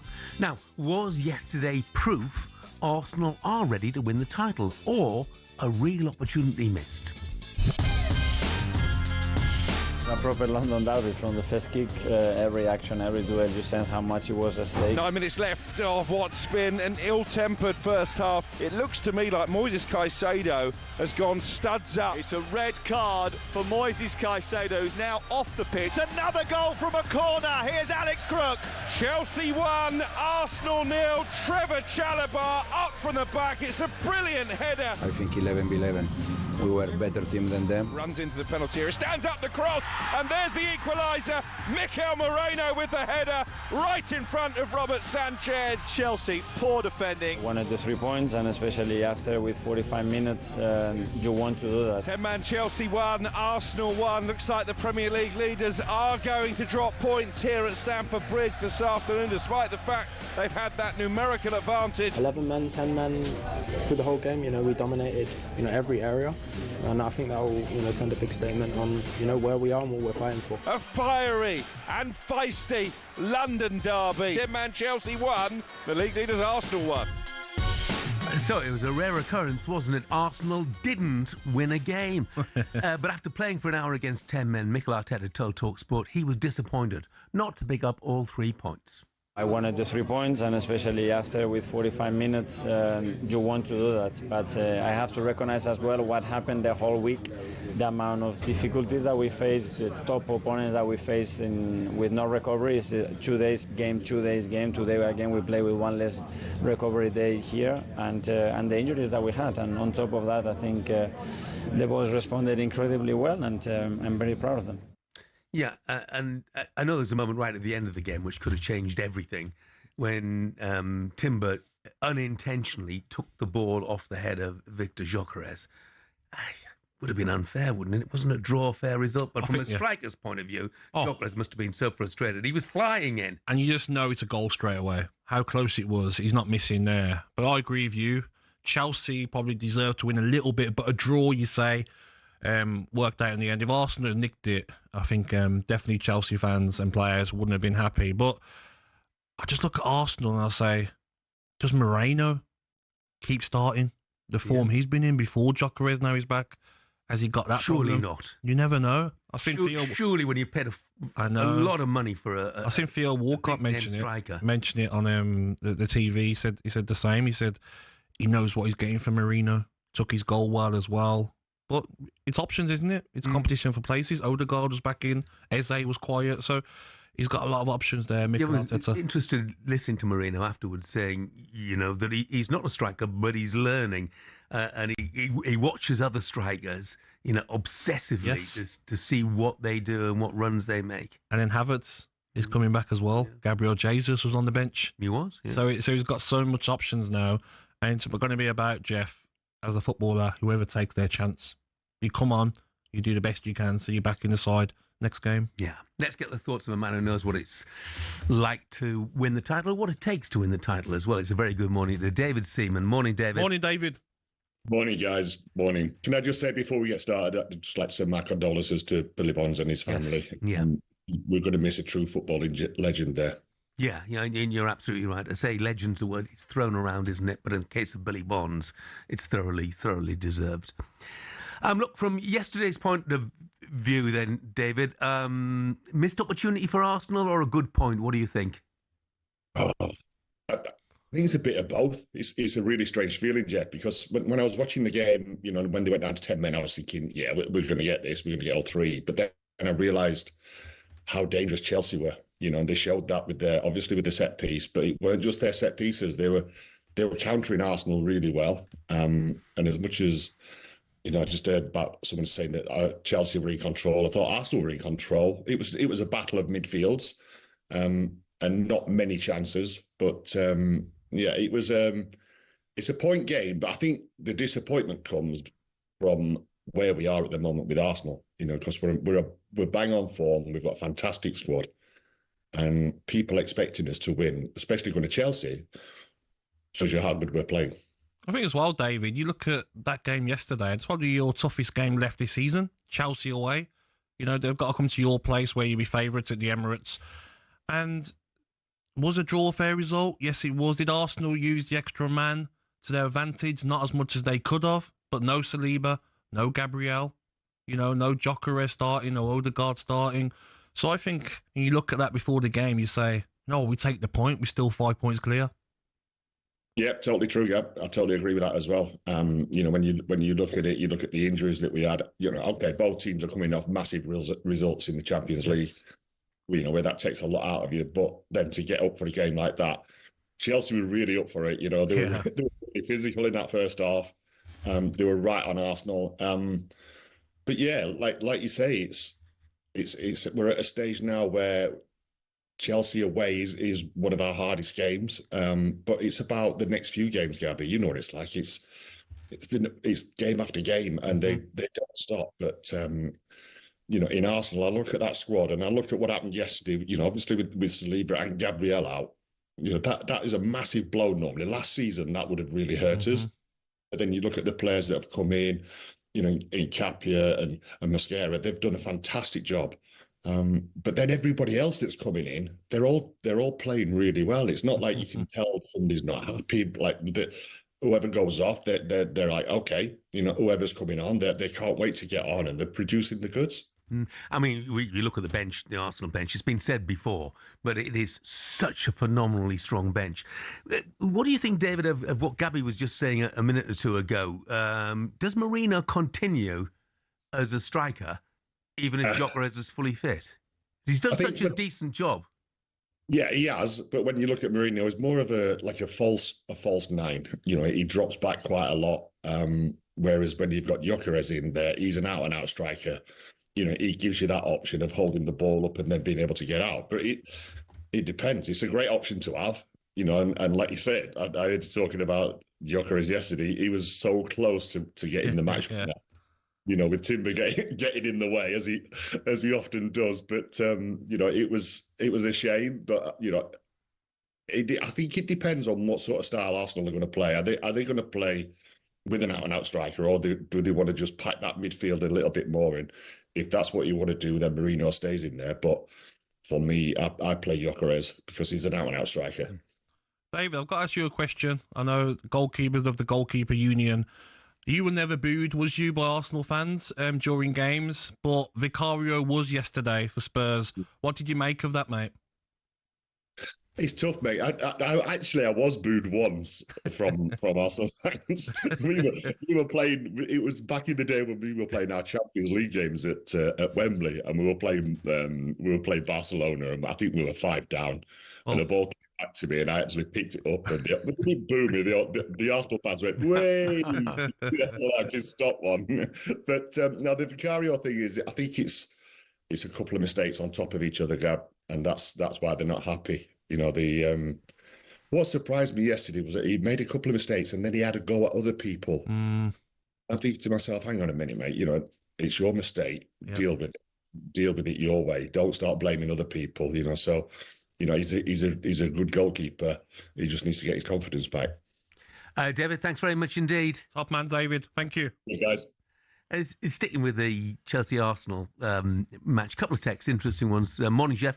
Is anyone going to mention how many red cards Chelsea have had this season? Yep. It's way above average this time of the season. It's a really good point. I think it's the 6th red card of the season. 4 of those have been in the Premier League. They could cost them dear. Is that including the manager? No, that's another one. That would be 7 then, you know. So, and Ben has texted. He said, "I'm a Chelsea fan. I think we could have won the game if Pedro stayed on, because Liam Delap, when he came on, didn't chase down or press or put any pressure on their back line. When he came on, he looked like he'd been playing for 60 minutes already. It was probably the worst performance I've seen from Delap. Really lazy." That's from Ben. I'm not sure about that, you know, because the game was very different. Yeah. Listen, it's not easy to come on in a game like that, but I was watching him, Jeff, and I just felt, can you just hold the ball up for your team? You know, win a foul. He was slipping over. He wasn't really affecting the game. I'm just looking at this option now for the World Cup. Come on, Liam. You know what I mean? We want you to go to the World Cup, but you've got to do more whenever you get a chance. Yesterday, it wasn't about scoring. It was about holding the ball up, gaining fouls for your team. But he's got a lot to improve, Jeff, to get into that England squad. Yeah, you completely agree, Gabby. Player, he needs games, doesn't he? That's the thing, and that's the difficulty. He needs game time. But how do you get it in a team that's doing as well as? Do you think it might be a controversial take? Do you think he should have went to a lesser club first before Chelsea? Couple of seasons. What, like Villa or something like that? Yeah, I was thinking Hartlepool. no, not like an Everton. I don't know. Like Everton are crying out for a striker. Like an Everton, go and score 15 Premier League goals at Everton. Still learning your trade. It's a tough one, isn't it? Chelsea come calling. I think you go there, don't you? Yeah. And look, he's a young man. I think he's going to have a great future. Yeah, hope so. Another text in saying Chelsea will tie towards the end of the season due to the Club World Cup, which is altogether possible, but time will tell. Yes. Talking of time, 9:15. Up next, we'll ask British heavyweight boxer Dave Allen whether it's time for Ben Whittaker to have some proper fights following his first round stoppage on Saturday.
Step up to the Oki and win on talkSPORT.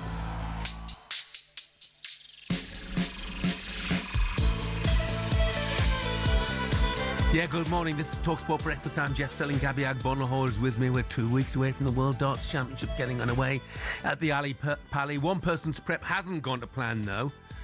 The world number 9, Gerwyn Price, he's lost an item of clothing to set off a sort of Agatha Christie-style recovery mission. His coat was nicked in Newport while he was watching the rugby. And that's led to a sort of CCTV operation, an eyewitness claiming that she saw the thieves walking away with a puffer jacket.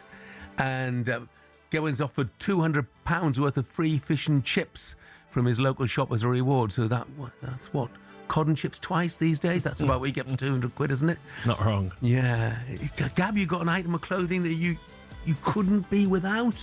My paddle trainers. Oh, right. Because I love paddle that much. Sorry, you have specific trainers for paddle? Yeah, paddle trainers, yeah. I'll take it that seriously. They don't seem to be working because I'm still rubbish, but yeah, I got my Asics paddle trainers. Right. £60, bargain. Okay. Worth every penny. 60 quid. I mean, that's not even one cod and chips. That was some of the prices I've seen.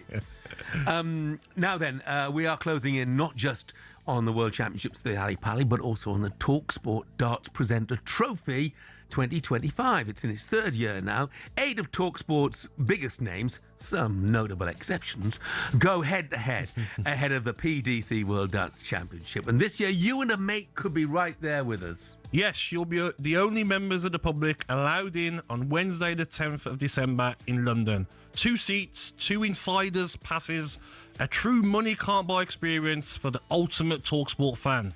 The very next day, you'll also both be heading to the opening day at the PDC World Darts Championship.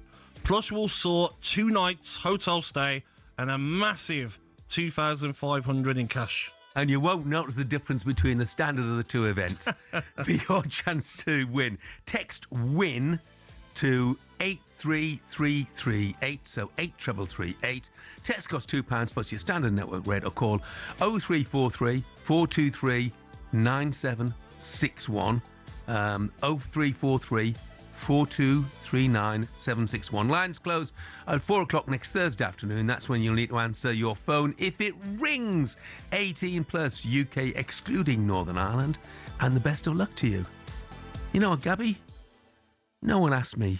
You're joking. What a load of bull that is. You look like you'd be good as well, Jeff. Yeah, we used to be decent. I used to cover the darts. So it was terrible.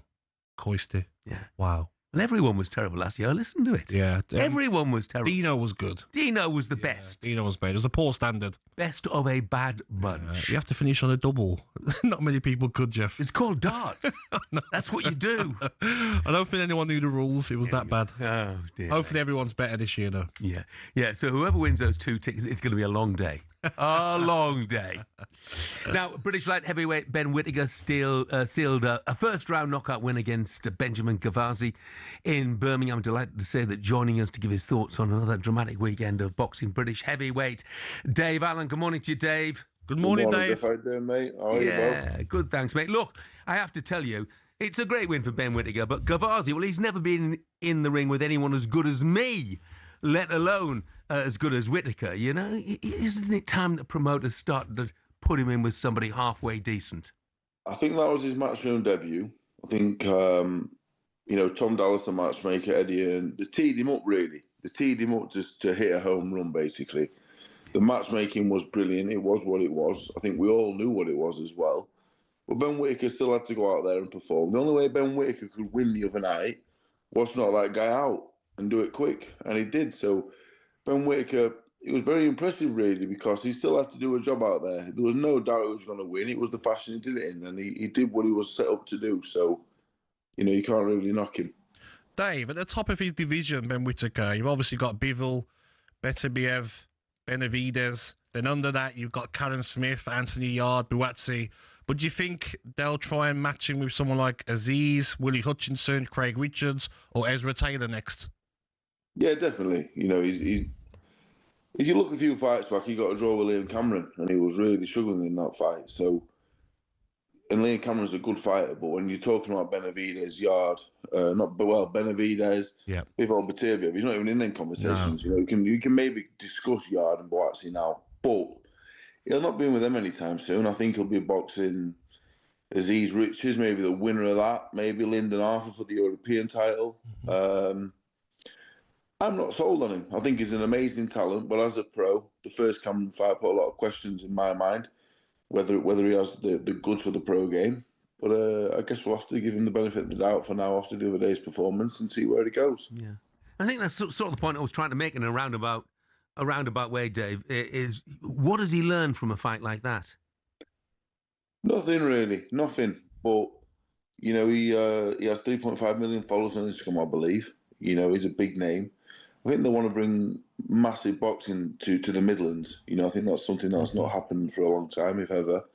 And I think Eddie's hoping that Whittaker's is going to be a superstar. I think he has everything to be one. But will he be good enough? That is the question. He has everything, but possibly actually what he can do in the ring. I'm not sure. If I was a betting man, I don't believe he's going to make it to the very top. But we'll see soon, hopefully.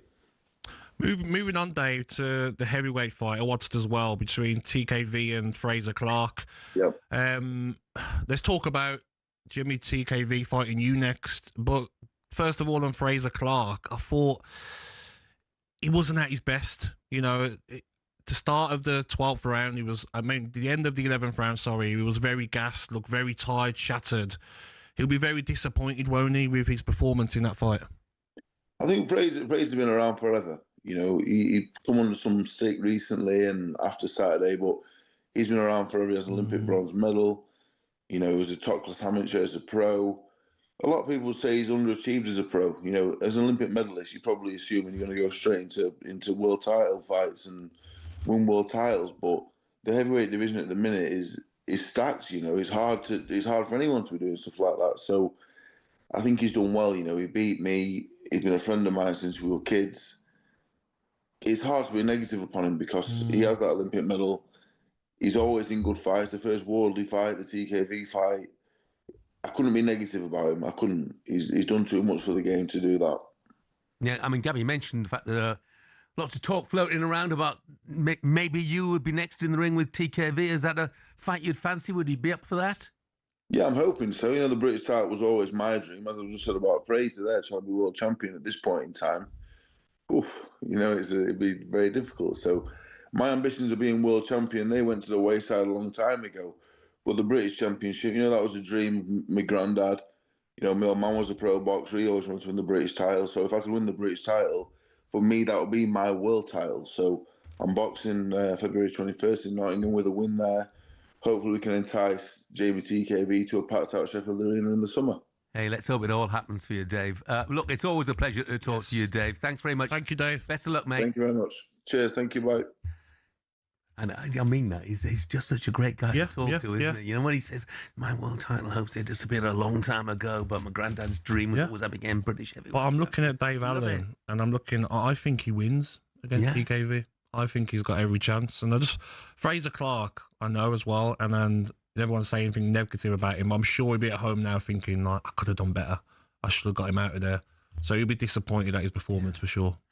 Andy's texted in, Jeff recently had Ben Foster on the show talking about best goalkeepers, right about Emi Martinez being the number one. Did you see his saves yesterday? Yes. And a great game, didn't he? Yeah, fantastic game. Game before, silly mistake for the Leeds goal where he could have caught it but didn't. But he has been fantastic this season, Jeff. All that happened in the summer about him wanting to go to Manchester United. Performances like the weekend against Wolves will make a lot of Villa fans forgive him. Yeah. Interesting as well to see Oliver Glasner talking about Crystal Palace needed to spend before the season. Yes. He said January's too late. The season is more than halfway over. That was after the defeat against Manchester United. I want to mention one player from that game, by the way. I thought that Luke Shaw was excellent. Yeah. And I just wondered whether Gary Neville's criticism had spurred him to give something extra, whether he'd taken it to heart. Well, he should do. He's a big part of that team, isn't he? The experience that he's got. I thought Yarrow was terrible. He got brought off. Delit, some of his defending at times, he was flying in and missing the ball. I think he had a Canate performance, Delit. Yeah. So, Manchester United, terrible first half, or second half, the experienced players turned up. Yeah, absolutely. Coming next, we'll be asking the former Egypt striker Mido whether Liverpool proved yesterday they're a better team without Mo Salah.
Corinthian Casuals are a team in the Combined Counties League Premier Division South. Despite that, they're one of the most important clubs in world football. Here's why.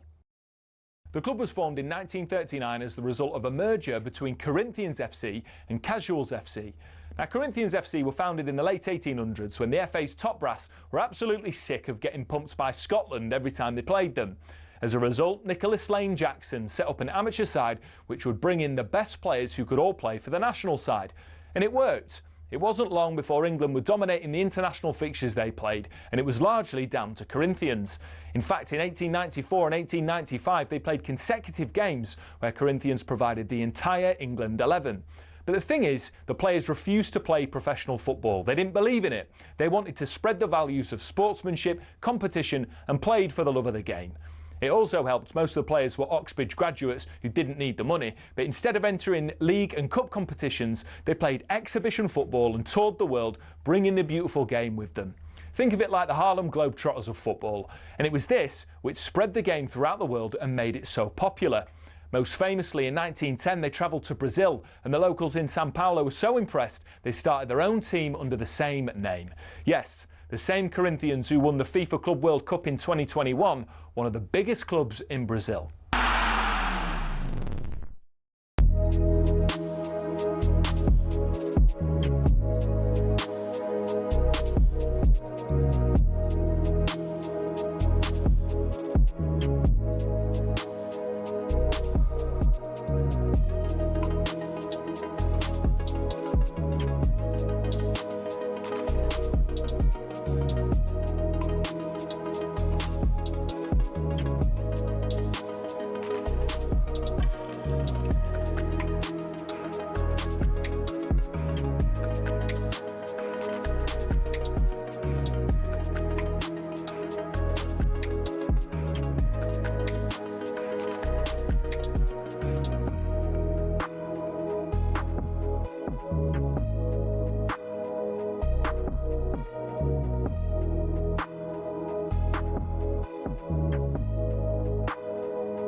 Morning, this is talkSPORT Breakfast with me, Jeff Stelling Ally McCoist, and our friends at Arnold Clark get £750 off any used electric car or home charger. Former Spurs and Egypt striker Mido coming up in just a moment. But first, after Palace's 2-1 defeat against Manchester United, manager Oliver Glasner was asked about the lack of summer investments and whether it's costing his club valuable points. Definitely. So, I know we have almost no injuries. So it's Ismail Assar now, but he's just here for the next 2 more weeks. So because then he goes to AFCON also. That's what we knew, and we have no prayer with his profile. So I don't look for excuses. Again, it's my responsibility to find solutions. We will find one. It just I think still in good position in the league and everywhere. But I think it's just. It would have made things a little bit easier.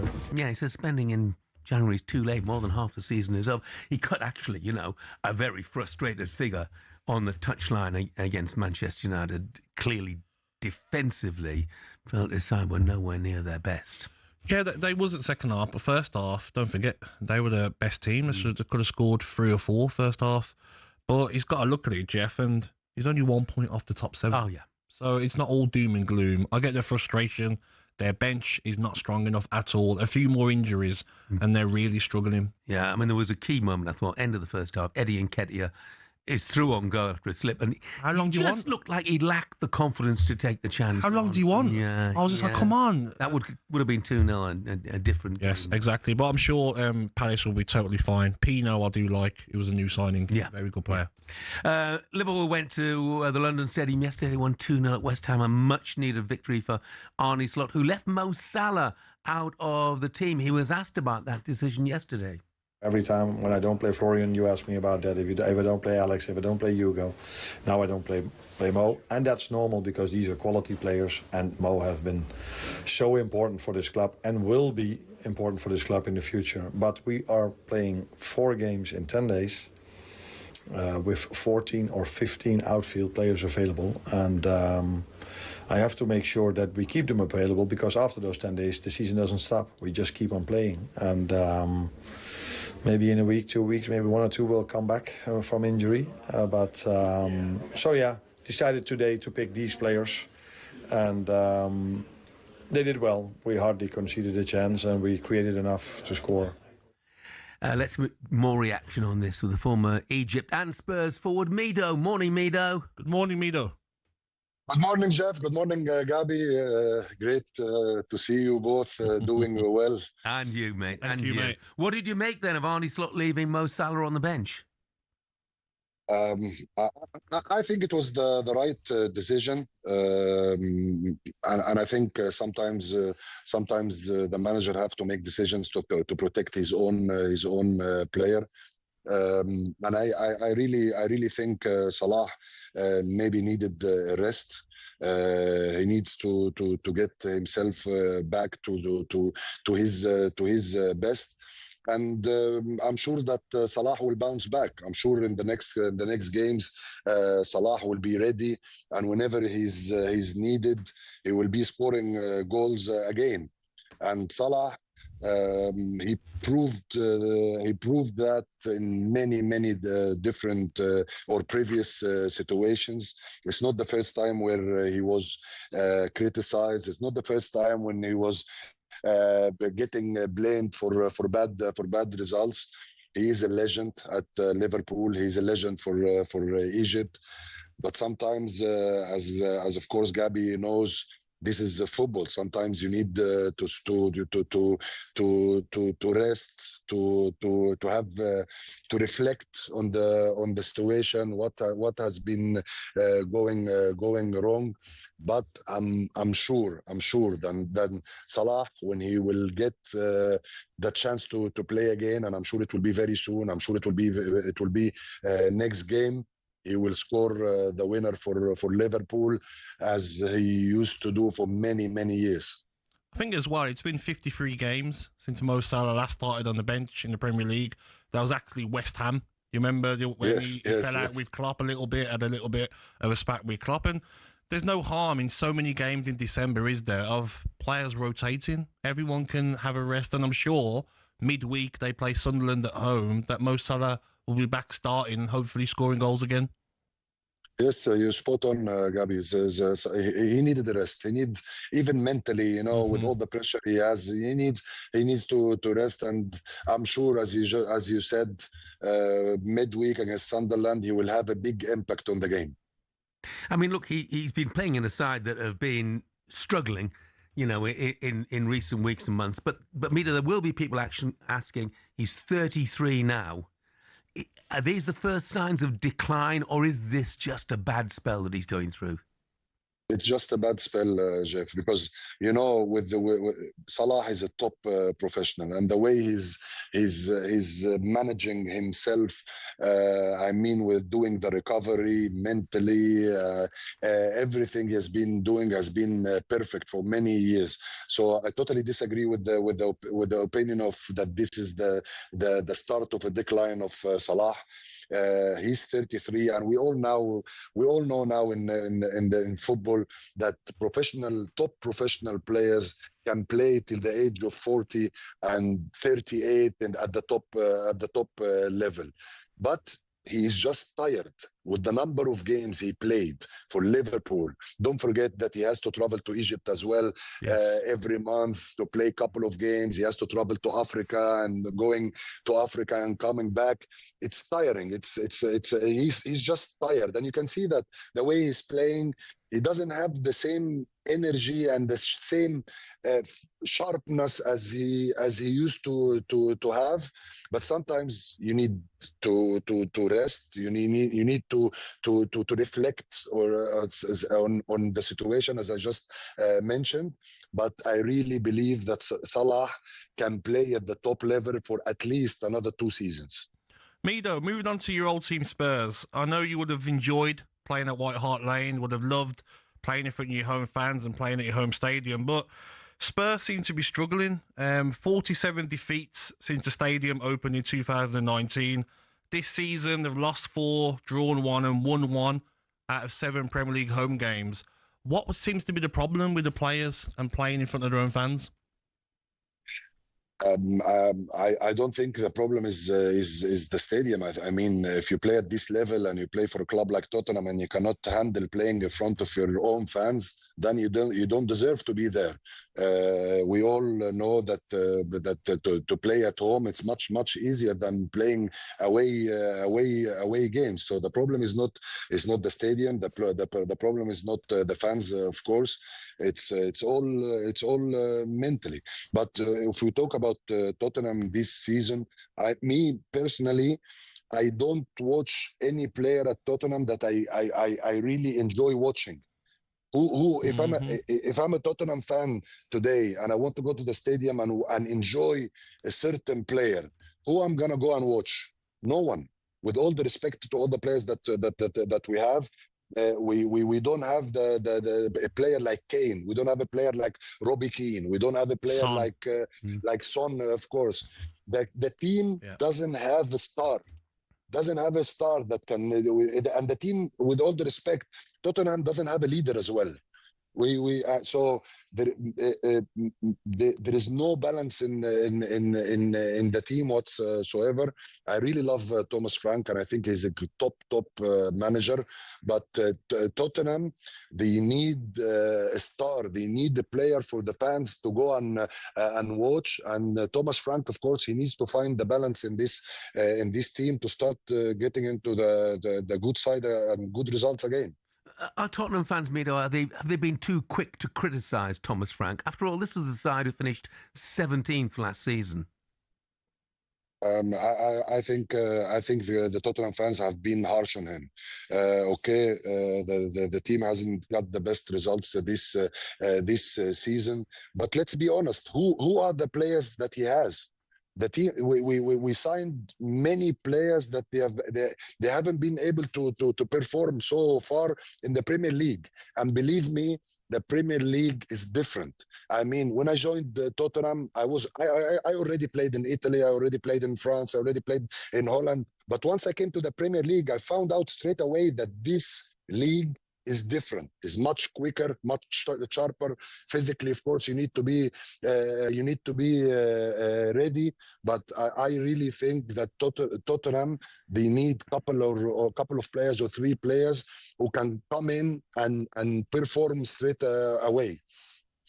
Mido, great to talk to you. Amazing, mate. Always a Thank pleasure, you, mate. thank you, Gabby. Well Thank you, said, Jeff. Mido. Thank you very much Day. indeed. Thank you, brother. Thank you. Yeah, he's right though, Jeff. Yeah, When he said that, then I listened. I'm like, you're right. Who is the standout player that kids want? Spurs fans that are kids. I want his shirt. Who? It would have been Son. It would have been Kane. But now, who is there really? Yeah, and of the current crop, the 2 standout candidates, in my opinion, if you like, would be James Maddison and Kulusevski, and neither of those are fit at the moment, which is... So he's spot on. There's no one in that team now playing that you're like, oh, teenagers or 8-9-year-olds, I want his name on my shirt, please, Dad. Yeah. None. No. Coming up, should players be made to apologise for poor performances? More on what's an extraordinary story from Serie A coming next.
Is it too late now to say sorry? 'Cause I'm missing more than just your body. Good morning, this is talkSPORT Breakfast with Arnold Clark. Get the UK's best used car deals guaranteed. I'm Jeff Stelling Ally McCoist. Your playlist again, Jeff? With, a bit of Justin Bieber. We'll go on with that in a moment or two. We're playing it for one specific reason about an interesting story coming out of Italy, but I just want to mention a couple of things first. Tony has texted and said, hi lads, Mo Salah will be playing in Saudi Arabia in January. Think that's a possibility, Gabs? I don't. He's going to go away with the African Nations Cup, isn't he? I don't think in January, no, but I can see it in the future for sure. Yeah. Ian says Mickey van der Ven is probably Spurs player that most fans want to identify with at present. Says it all, doesn't it? Yeah. Majestic just sent me a voice note saying the same. That says it all, Jeff. That wouldn't happen in another team in the Premier League. Yeah, and by the way, Stephen Enfield says, hi, Jeff, as a Spurs fan, I would buy the Kulusevski shirt, but I can't afford the letters. Steve, you can't spell the name either, pal. So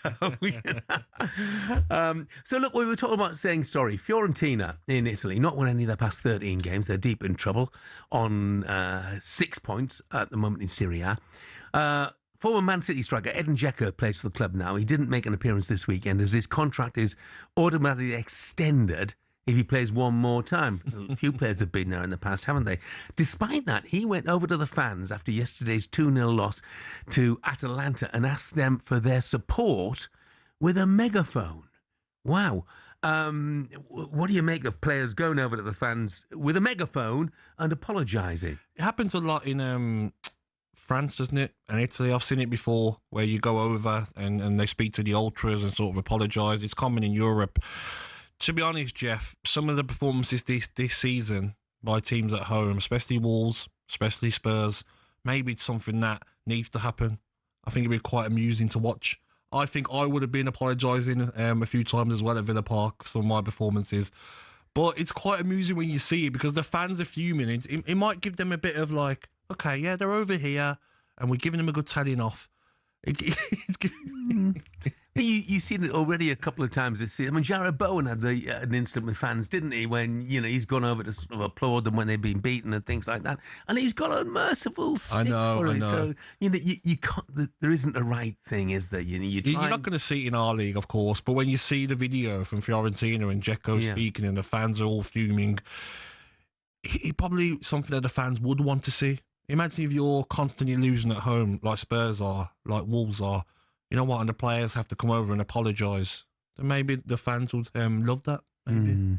Yeah. Don't think it's ever going to happen. Not in the Premier League. Though Ben, he thinks it should happen. He said players should be made to apologise. I was up at 4 a.m. on Saturday morning to go to watch Boston away at Yeovil in the National League, along with 128 others who made the 10-hour round trip to see another poor performance. £200 spent all in all. Oh, Boston, we love you, says Ben. He says, by the way, I didn't get home until just after midnight. Wow. Entire weekend That's gone. what you do for your football club. That's what you do. Of course it is. It's what you do, and there are no guarantees you're going to go and get the result. And Yeovil had a brand new manager in place as well, Ben. So there are excuses. All right. What a first week of December we have for you here on talkSPORT.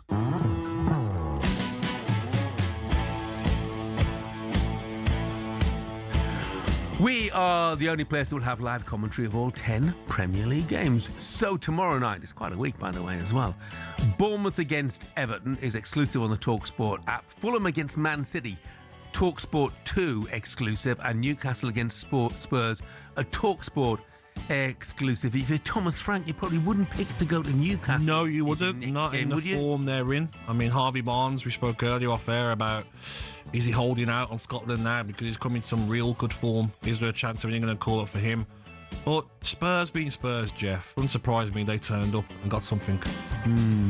Now, will they be better suited to playing away by and large this season than they have at home? What about Fulham against Man City? I mean, City, without those two Phil Foden goals, they'd be in trouble now. They'd be almost out of the title race. And Fulham have been in decent form. But there's been a crisis with Erling Haaland, so I'm sure he'll put everyone right, Jeff, and he'll probably go and get a hat-trick in this game. By the way, we mentioned so many things during the course of the programme today.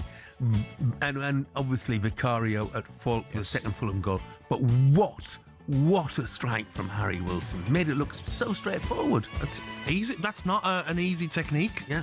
That's such a hard technique to master. That's why the Spurs players didn't go back on the line. Maybe by Vicario didn't sprint back. He's like, he's not going to score from there. Great finish, top player. Also, Tyler Adams at Bournemouth.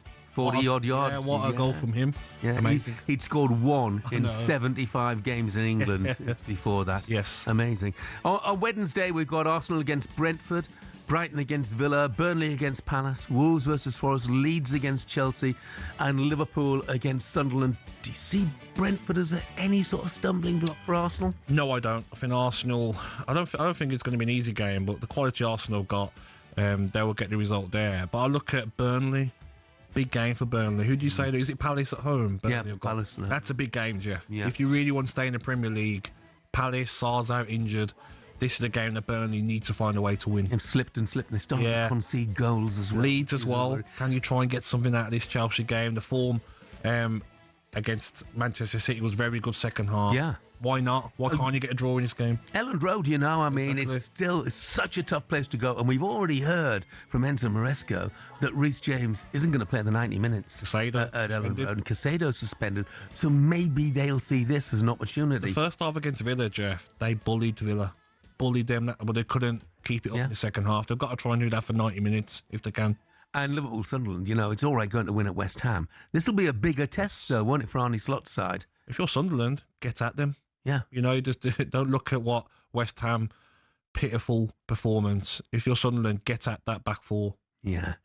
They're all across talkSPORT, talkSPORT 2 and the talkSPORT app. And, of course, on Thursday we have Man United against West Ham. And seeing West Ham against Liverpool, you can't give them too much hope, can you? No, Man United win. Yeah. Done. Agree with that. As well as that, driver out in the US for Friday's 2026 World Cup draw. Starts on Friday. It'll probably end on Saturday. We'll be across every ball, boundary and wicket in the second Ashes test, so you won't miss a thing either. You looking forward to the cricket, Gab? I actually enjoyed it, Jeff. Did you? Yeah, the last one. So you weren't meant to enjoy it. We got absolutely I know, but I was actually enjoying the fact that Australia just fours galore. It was quite funny. Every ball, there's another four. I was like, it's not meant to go like this, is it? What's going on? When are you back? Thursday with Big Brazil. Okay. Gabby and Alan back on Thursday at 6. I'm back tomorrow morning from 6. Jim White, Simon Jordan and Martin Keown are next.